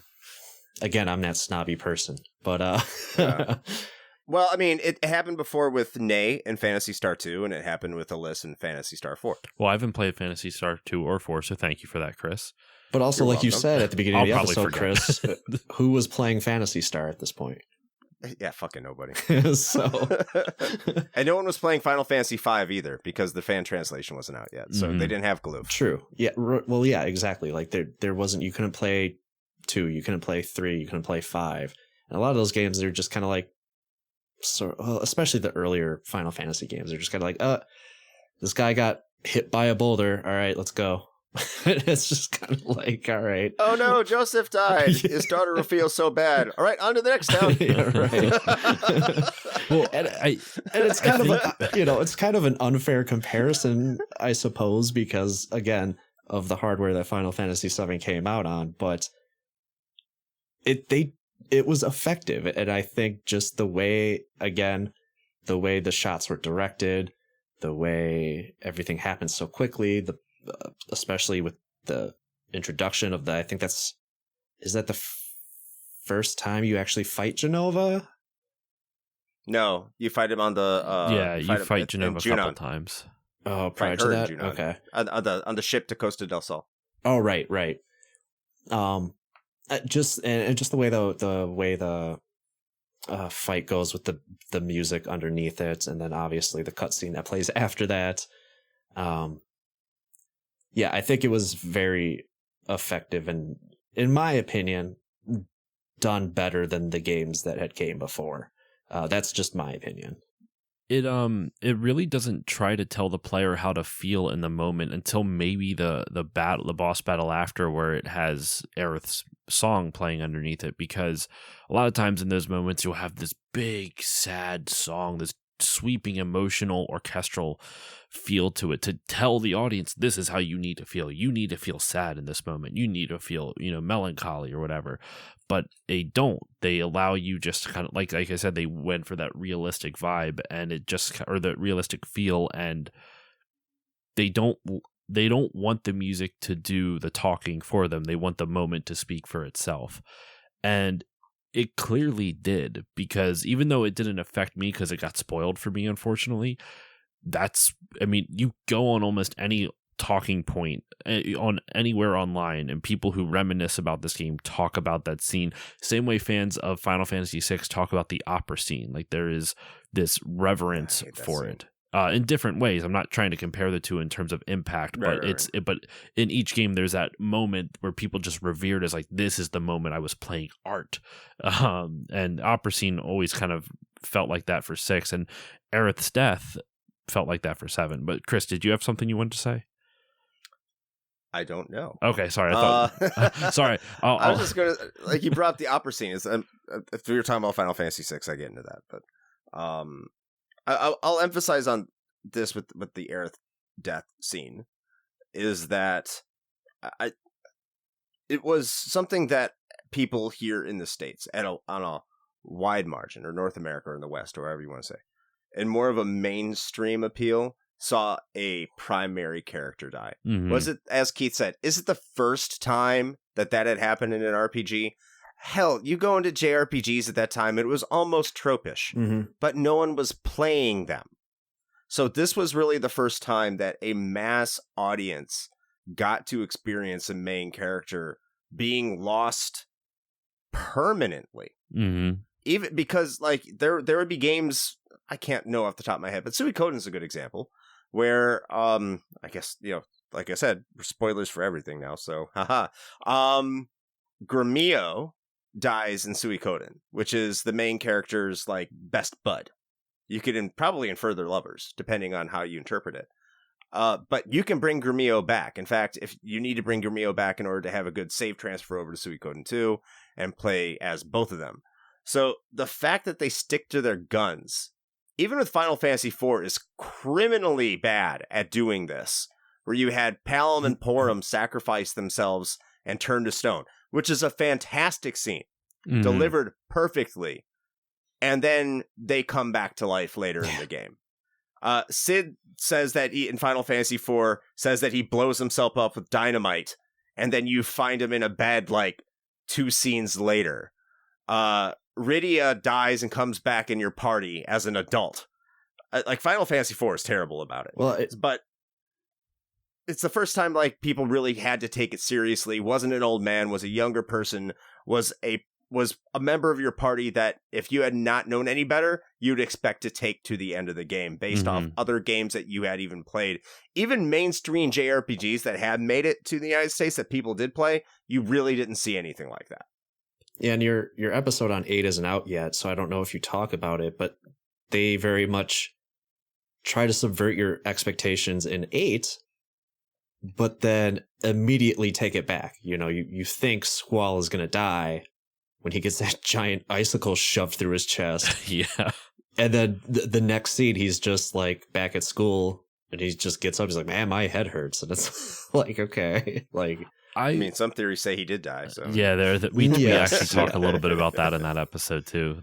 A little bit about that fan theory. I was going to say, I wonder if the Aerith death scene also was so, for all the reasons that you mentioned, like it was the first time a mainstream gaming audience had seen something like that, a main character permanent death.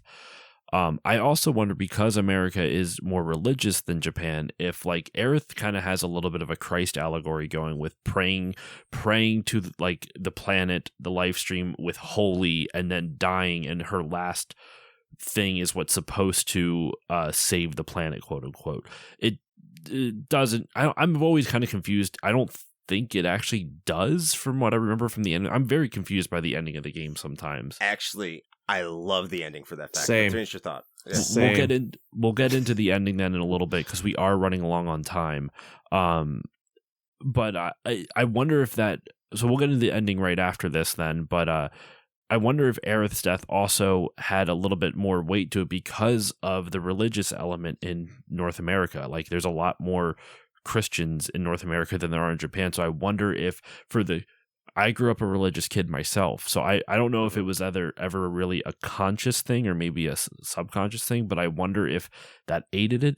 I'm basing this off of nothing, mind you. I've never heard any other Final Fantasy VII fans say anything like this. This is just a theory based off of literally no evidence other than knowing there's a lot of Christians in the U.S.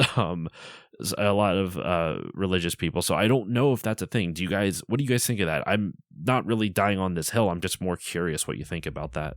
I mean, she wasn't really sacrificing herself. Holy wasn't going to do anything to her. She was just murdered, so. Do you think that she knew Sephiroth was coming to get her, though? Because it always kind of like because the way they do it, it just feels like she could have it's not possible. stopped it. I don't know. Maybe I'm reading more into it than it actually is. Like, maybe it's not a good Christ allegory at all.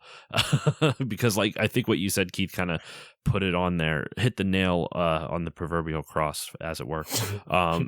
Stigmata. But he is Longinus.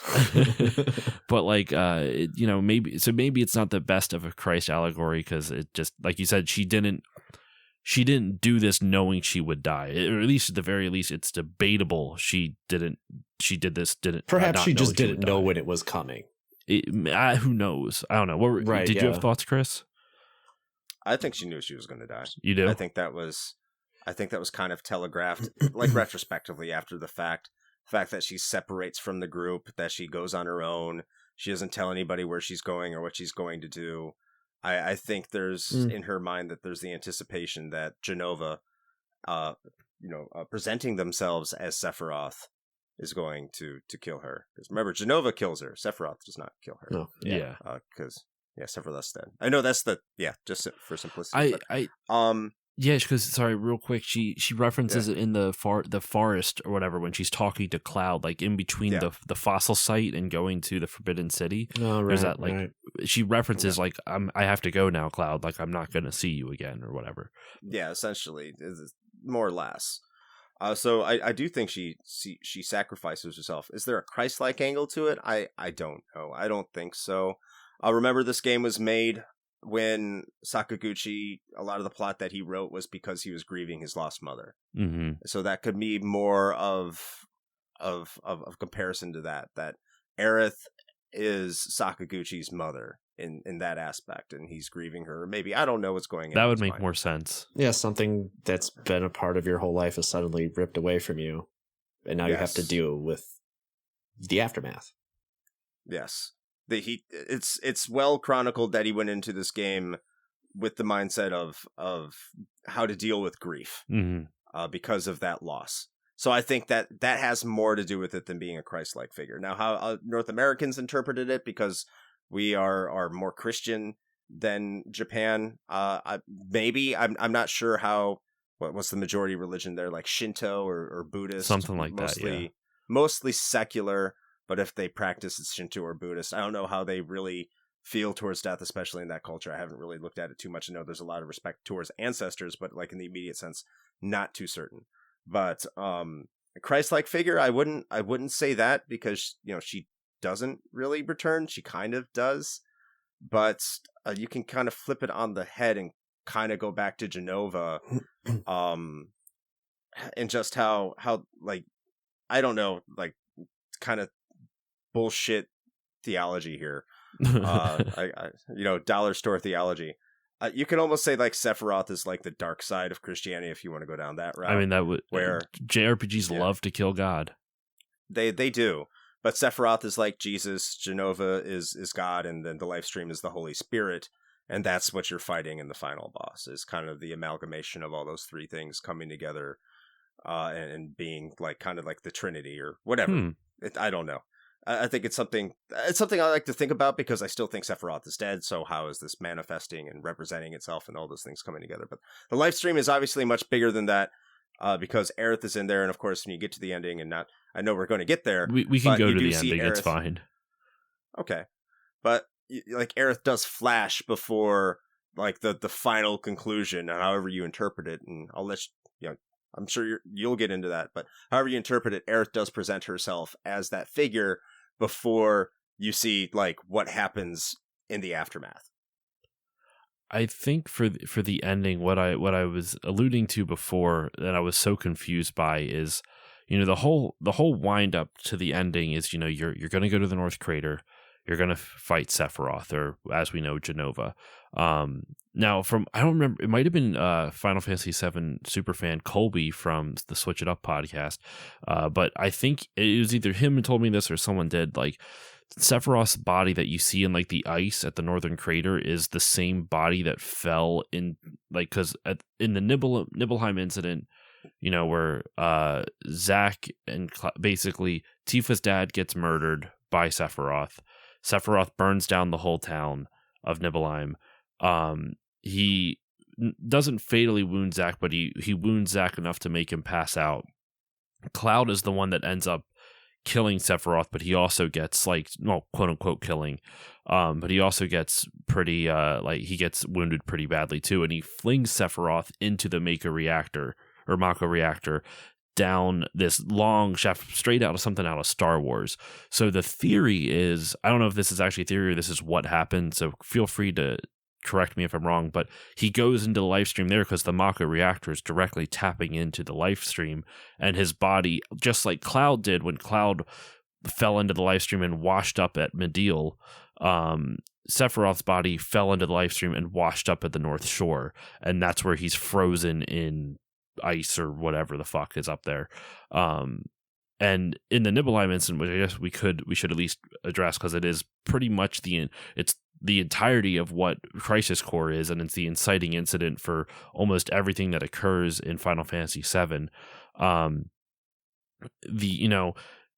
Sephiroth goes crazy finding out how he was born, that he was born from an experiment, a pregnancy injected with Jenova cells, and he just kind of loses his mind in the extent that he just doesn't consider himself human anymore. Sorry, go ahead, Keith. I just want to say, I don't think we ever said what Jenova was, but Jenova is basically this, this alien that landed on the planet, like that fell from the sky. It's Lavos. Yeah, it's Lavos. Yeah, landed on the planet much earlier in the lore of Final Fantasy VII. Yes, and they talk about that in Professor Gast's like video logs about how the Cetra find, which are the ancients, that is what Aerith is and Ifana is, and they have like Jenova corrupts half of the ancients, and it starts this like war between them. It's a little convoluted. I don't remember all of it off the top of my head, but Sephiroth goes crazy because he finds out that he was basically a test tube baby, even though he was born from Lucretia and Hojo, if I remember correctly. And he was injected with Jenova cells. That's where he gets all his powers, and goes crazy, kills everyone, burns down the whole town. So because of all that, Shinra has to cover it all up, which is why when you go there 5 years later, everyone's like, what are you talking about? There was no fire here. Nothing's ever happened here. And no one recognizes Cloud or Tifa or any of that type of stuff. Now, what I don't think was explained super well, at least without having to explore, is like why Cloud disappeared for 5 years. And I thank God Colby explained this to me a little bit, is because after the Nibelheim incident, he gets captured by Shinra and him and Zack get captured by Shinra and experimented on. They escape, and that's when, during the escape, Zack gets killed, which you can see that cutscene in the original game if you, I forget exactly how, you have to go back to Gungaga? Nibelheim. No, you go to Nibelheim, and you... I can't remember the exact sequence that triggers the events, but it's in Nibelheim. It's in Nibelheim, okay. So you see how Zack gets killed, and Cloud kind of crawls his way. Zack helps bring Cloud to Midgar, even though Cloud is worse for wear. And that's when Cloud loses his shit. Like, from between being experimented on with Jenova cells and on Mako energy being infused into him and all this other stuff, he washes up on, not really on the shore because it's not near the ocean, but washes up in Midgar, and that's where the events of the game kind of really begin. And he just kind of pieces together his personality from that of Zack and his former self, and has this whole conglomeration of everything. Tifa finds him. Yes, Tifa finds him, and that's the beginning of the big lie. Just I never even thought about it until you brought it up, just how fucked it is that she just does not say it. Like, it's beyond ridiculous. Like, it's one thing if she doesn't want Cloud to go crazy, but she doesn't tell the rest of the members of the party like anything. Like, no, it's just wild. She's awful. I think it's interesting. In defense of Cloud, I think it's an interesting choice to make him an unreliable narrator, because it's like you said. I think it was you, Josh, saying that, before Final Fantasy really was just kind of an ensemble of characters, whereas in Final Fantasy VII, Cloud is the main character. Like, there's no doubt about it. So to have him be an unreliable narrator is an interesting choice. In hindsight, I'm not sure how. I mean, it works, right? But yeah, it also makes Tifa look like a really, really bad character, like a really not well thought out story. He's the first one since Cecil to be the central protagonist in the entire series, and the only other one other than Cecil to ever be the central protagonist in the entire series. And Cecil was like your well-adjusted, well, not initially, but he has a very typical hero's journey, whereas Cloud does not. Mm-hmm. Yeah. I do like it. This game, what it really seems to me, and I think just to real quick explain just to go through the ending, and we'll kind of wrap up with some final thoughts on like the story, like themes of the story. There's a couple other points I want to hit on because, but I told you guys we'd get out of here at only after like 2.25 hours, and we're 2.5 right now. We might have to edit out a chunk, but just to real quick surmise the ending, you make it to. I'm skipping a whole lot of the other plot points of how you're chasing Jenova, posing as Sephiroth across the world, and Shinra is right behind you because you just escaped from Midgar after like President Shinra dies right there. So it's this really cool 3-layer cat and mouse chase between Shinra chasing you chasing Sephiroth, and it's kind of this whisper down the lane cat and mouse game almost, where you're all kind of like interweaving with each other. But it ends up with you finally you figure out what Sephiroth's or Genova's final goal is, and you have to go to the Northern Crater where she has injected herself into the life stream to stop her, and she takes on the form of Sephiroth. And the end of the game, once you beat Sephiroth, it like Holy comes out, like meteors crashing to the earth. Holy comes out, this white wave comes out, and it doesn't seem to do anything. Like, my understanding was that you had to defeat Sephiroth because he was blocking the Holy spell. That was the whole thing. Holy was the spell that he was blocking, but Holy doesn't seem to do anything, and it ends up being the life stream that saves the planet in the first place. So I'm very confused as to was Holy needed at all? What was the purpose of it? I'm confused. Chris, you seem to, based on your head nodding, you seem to understand a little bit more. Yes. So Holy is the life stream. Holy is the activation of the life stream. Oh. So what Holy did was Holy went to stop the meteor. But what they tell you is that Holy isn't going to save people. The determination of Holy once it's activated. And if it's successfully activated, and Sephiroth was blocking, or Jenova, or however you want to term it, was blocking the activation of Holy. So when Holy activated, the question would be, what would Holy keep and what would Holy destroy? Oh. Because the entire purpose of Holy was to determine what was a threat to the planet and what benefited the planet. And they even say this in one of the lines, how does Holy see humans? And that comes from Bugenhagen at Cosmo Canyon. Yeah. How does Holy view humans on this planet? Will they still be here after it's activated? So, yeah, Holy is completely activated. It's completely necessary. It does do something.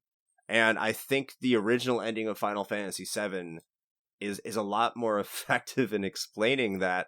Maybe to the chagrin of many, because I think everyone dies because Holy views humanity as a detriment to the planet, which is retconned, or maybe they don't, but that's how I view it, and I think that's an interesting ending because there's Red 13 running along with his puppies somehow towards a Midgard that has been overtaken by nature 500 years in the future. That I like that a lot more now. I'm so glad you like that. Makes a lot more sense. It is like I think I just feel dumb because it's pretty clearly indicated in the game. At least, if not clearly, it's at least not like hidden. You know what I mean? It's not like they're hiding the meaning of the ending or hiding the elements of the ending. It's just I didn't put the pieces together, and I kind of like that. It's left ambiguous where it's clear at the very least Midgar is gone. Wholly determined Midgar can go fuck itself at the very least.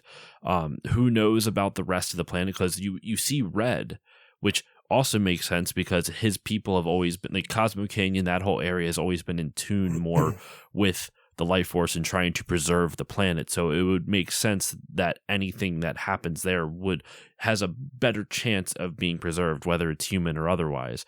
I like that. I never really put it together like that. Did you have anything to say, Keith? I wasn't sure if I thought I saw you ready to jump in, or maybe I'm misreading it. I was just gonna say, I mean, they all lived and they got materia cancer. Remember? Didn't you guys watch Advent Children? Advent Children. Oh my god.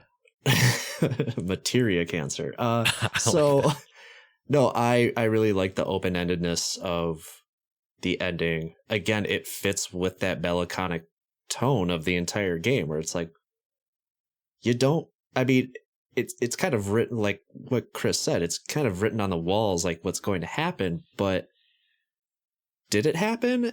And the next time we see the planet, it's 500 years later. And it also just kind of closes that loop of technology versus nature, because clearly nature has it's reclamation, right, over it's Midgar. One. You know, yeah. You see just Midgar just enshrouded in greenery, so it really just kind of closes that loop there. I love how open ended it is. I'm going to go on record in stating that I haven't played, Dirge of Cerberus or any of the other. I think the entire it's so weird to say that this game has a franchise, because it does have a franchise. It does, because money is everything and it's Squaresoft. I got, fooled into thinking I was going to play a remake, but I instead played another offshoot of the whole franchise. I think all of that stuff really has ruined the ending to this game for me a little bit. But I still coming to it, still reaching that, I still feel like it's one of the better endings to a Final Fantasy. I try not to be so bitter about it, but I can't help all that other crap exists now, so I just kind of can't get away from it anymore. I mean, you can look at it as in the case of a vacuum, like you can still just enjoy this game as it, like, I just ignore. No, Josh, they got materia cancer. What is that? I forget even what it's fucking called. It's a ridiculous name. Isn't it something close to like stigmata or something like that? I don't know. So I forget. It's like it's something like that. Yeah. One of the last things I want to say before we kind of go into our final thoughts about the game overall is the way this game is told, the way this story is told. I was thinking about this before we recorded, and I meant to bring it up sooner. And, we go on tangents. It's easy to forget stuff.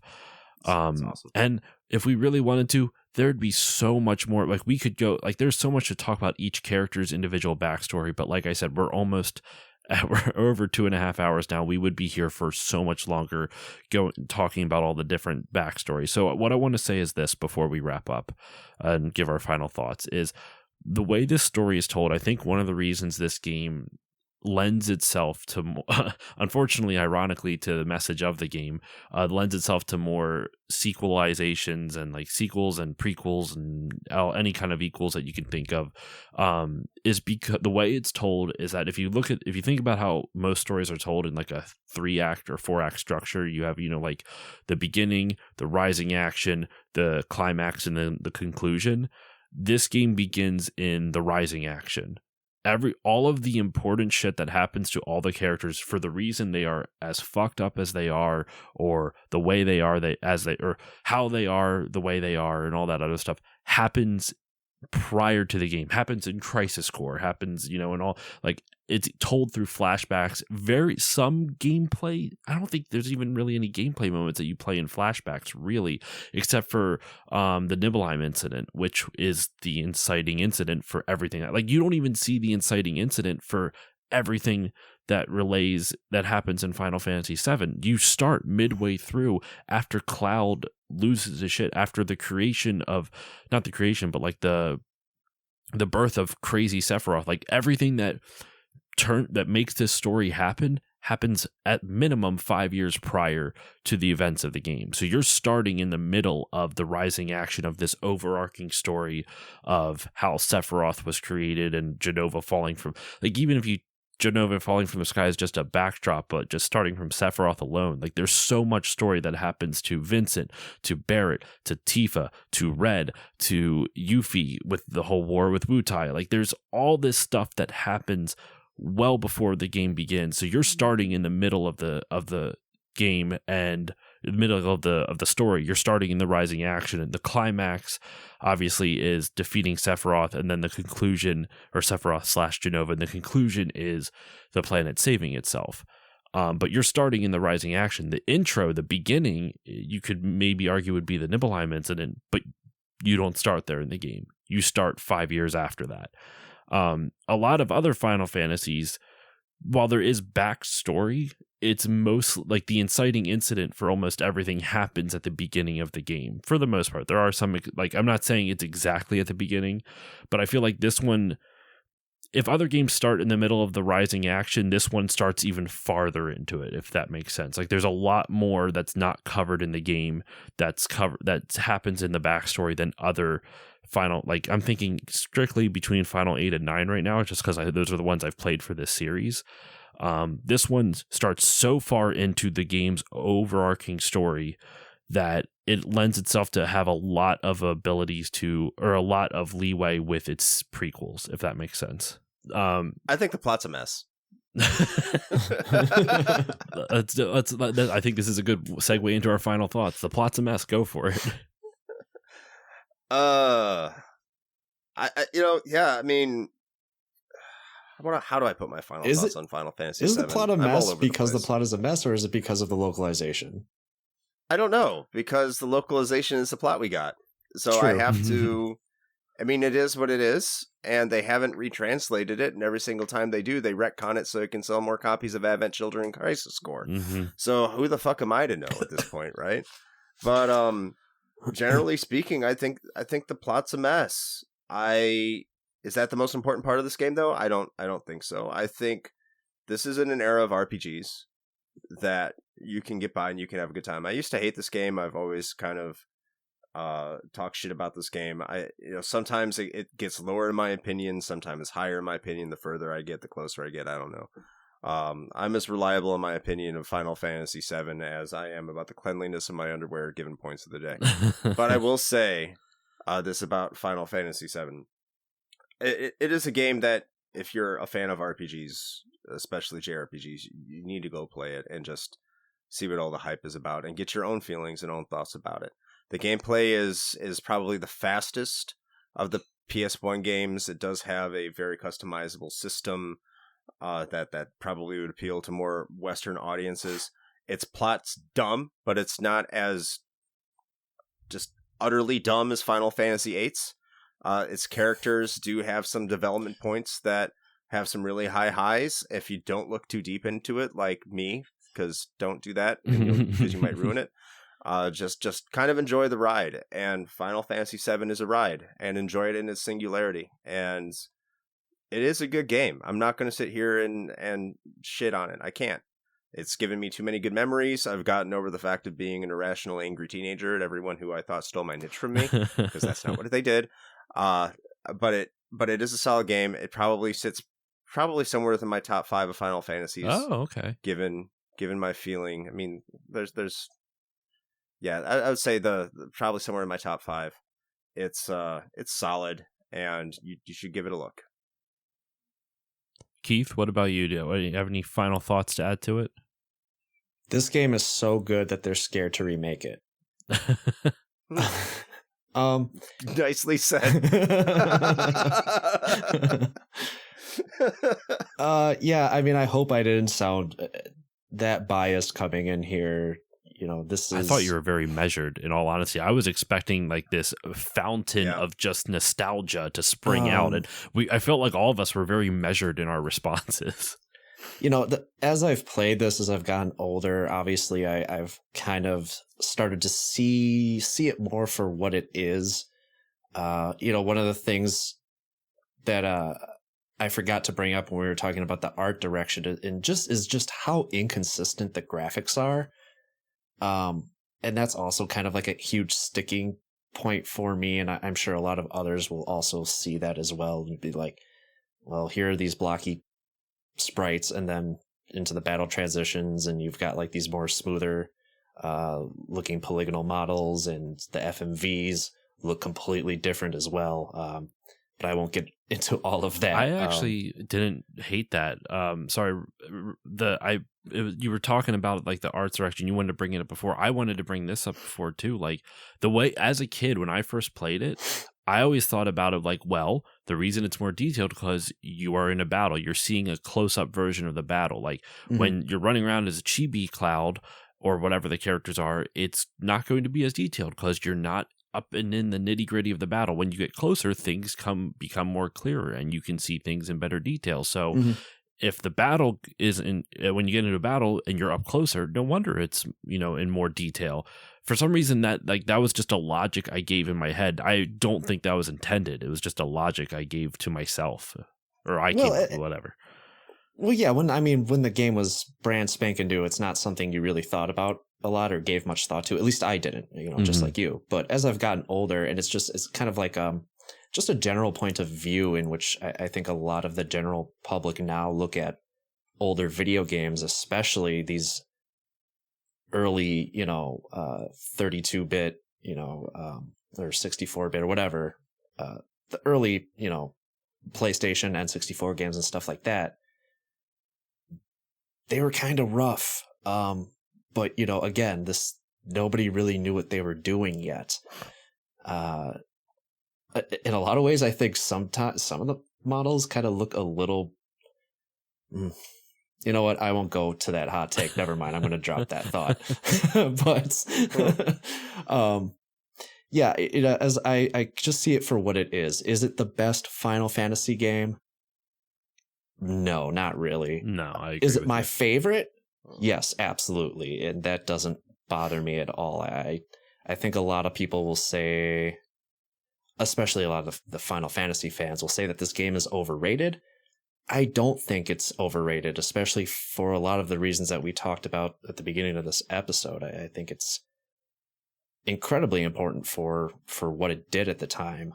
Is it dated? Yeah, but I don't think that takes away its importance, especially in the gaming industry either. So, yeah. I mean, this is my favorite game of all time. I was actually a little intimidated to come on and talk about it, but that's, you know, one of the reasons why, you know, I podcast.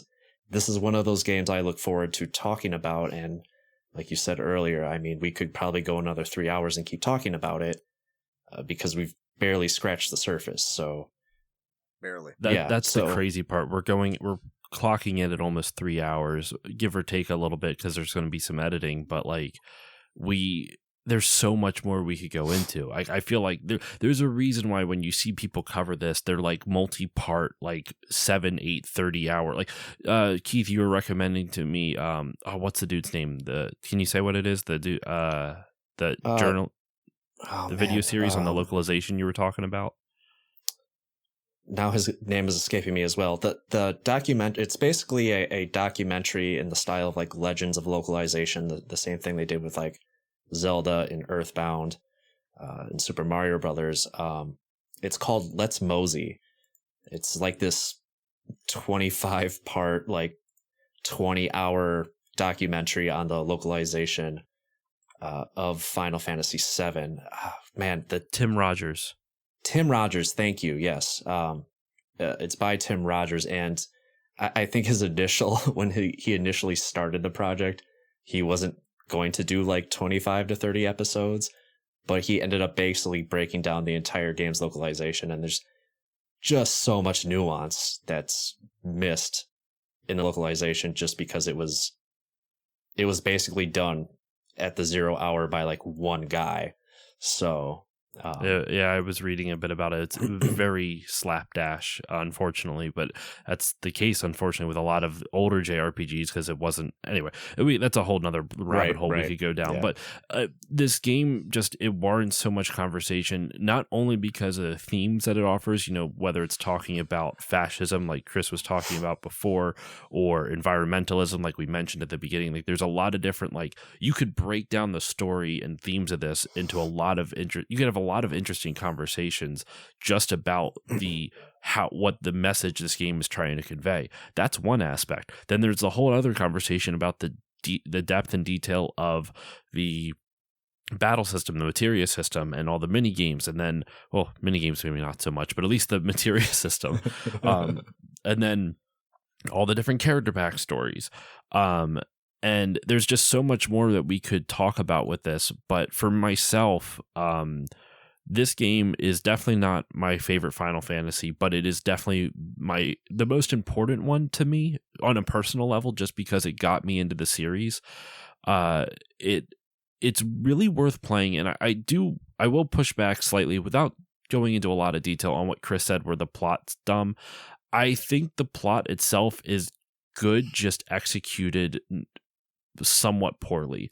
Like the individual plot points, there are some dumb parts, like Tifa being an awful person and stuff like that, but like there are overall, I think the plot, like the way the points that it's trying to make, the beat by beat moments of the story are decent, are actually I really enjoy. They aren't always executed well. Sometimes things are rushed, sometimes things are underexplained.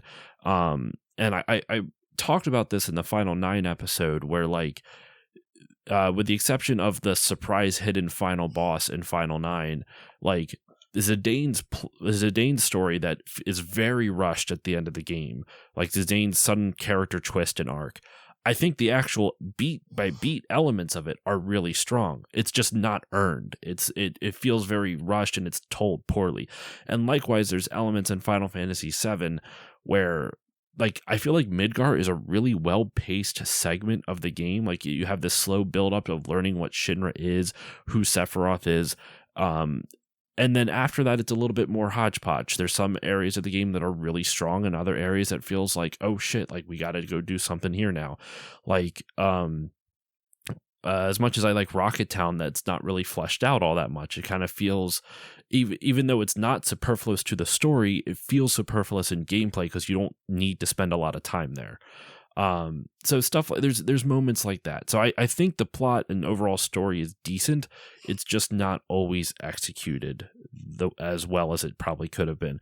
And with that said, I love this game. I really do. I really enjoy, especially this playthrough has been such a fun experience for me, where learning the materia system in a deeper way than I had before was very rewarding for me, and I really enjoyed playing through the game and not feeling like I had to grind it all. Like, I was able to make my character strong enough where I never felt like I had to grind, or I did it in a way where I was still decently high level for finishing the game, though I beat Sephiroth / Genova laughably easy. First phase, you just cast Knights of the Round, insta kill. Second phase, I did Omni / and Knights of the Round, insta kill, because I had a limit break saved up from the earlier boss. And then obviously the third phase is it's scripted. But yeah, I love this game. It's I mean, what else more can you really say about it that hasn't been said online? So I'll kind of leave it at that. It's really it's great. It's a lot of fun. And to wrap up this episode, I teased it, I think, in the Final Fantasy VIII one, maybe the Final Fantasy IX, I don't remember. I was going to give my final rankings of these 3 for the winter of Final Fantasy. You know, out of the 3 that I played, how would I re-rank them? Initially, here was my ranking: 8, 7, and 9. When I first experienced these games, I loved 8 the most, then 7, and then 9. Since then, 8 and 9, my new ranking, 8 and 9 have flipped. 9, I love so much. I loved playing through that game. I think, I forget, Chris, you're not the biggest fan of 9, if I remember correctly. No.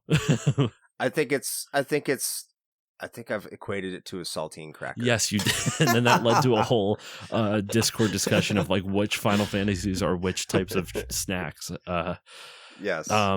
I don't, we don't have time to go into a debate on Final 9, but Final 9, out of these 3, I'm not sure how it would rank out of all the Final Fantasies, but out of these 3, I put this one 9 at the top, then followed by 7, and then 8 severely disappointed me playing through again, even though you guys haven't heard the 8 episode yet, but you'll hear my thoughts on it. I love the battle system in 8 a lot.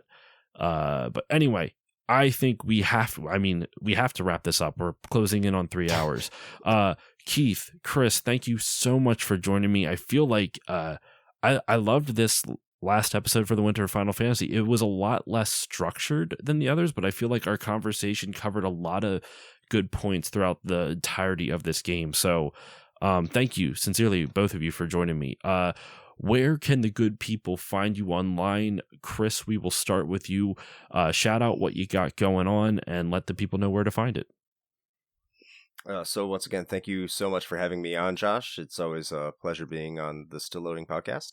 And I am from the Retro Hangover podcast, where me and my partner Shane pick a game or topic of the week, and we just kind of go into a brief history and talk about its story, its gameplay, and just a general review of the game itself before we determine whether or not the game has held up today.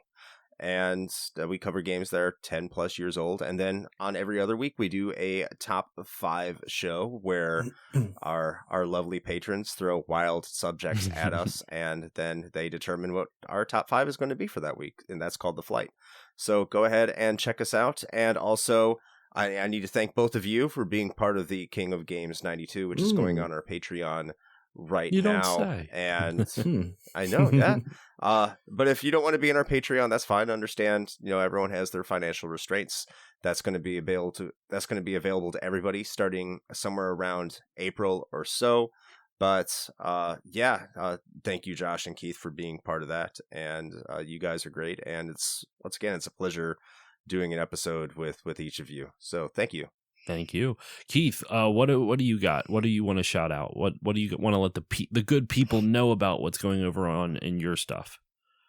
Well, I'm on Twitch playing the CPR minigame of Final Fantasy VII all the time, exclusively. No, so I am the host of the main CPR minigame. I am the host of the Main Quest podcast.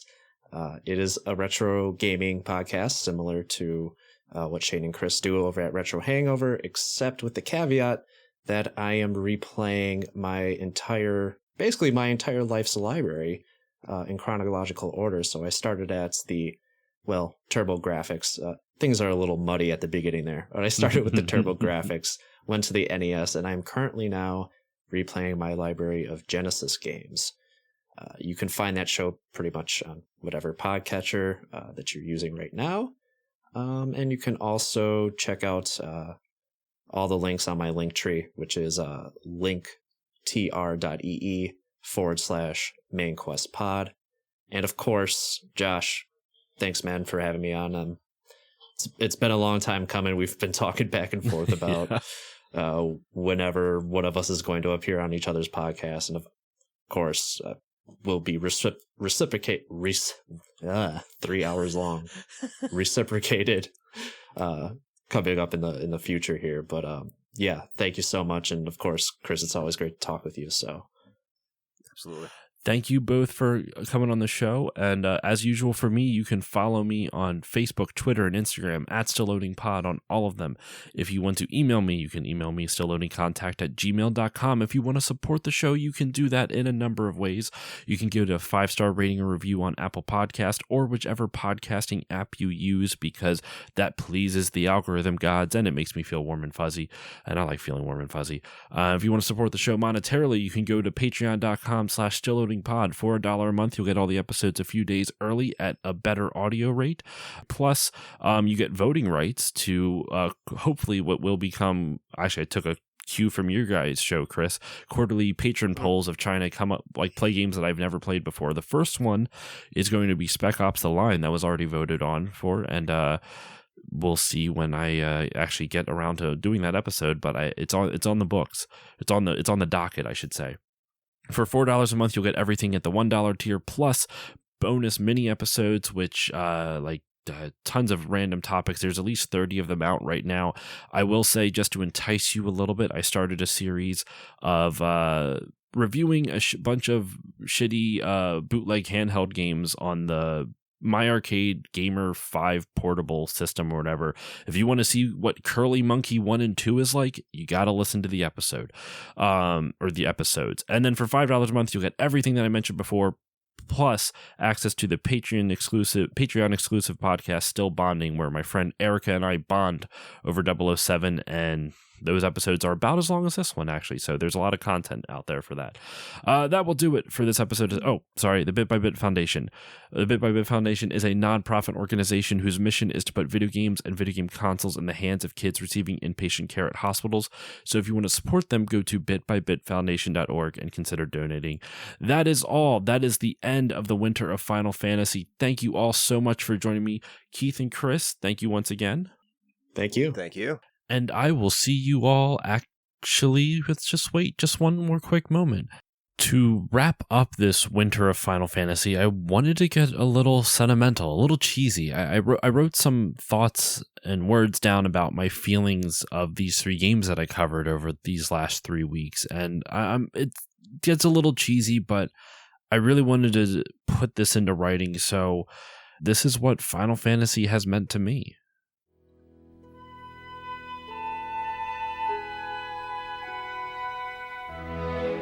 Final Fantasy is a series that found me at the right place at the right time.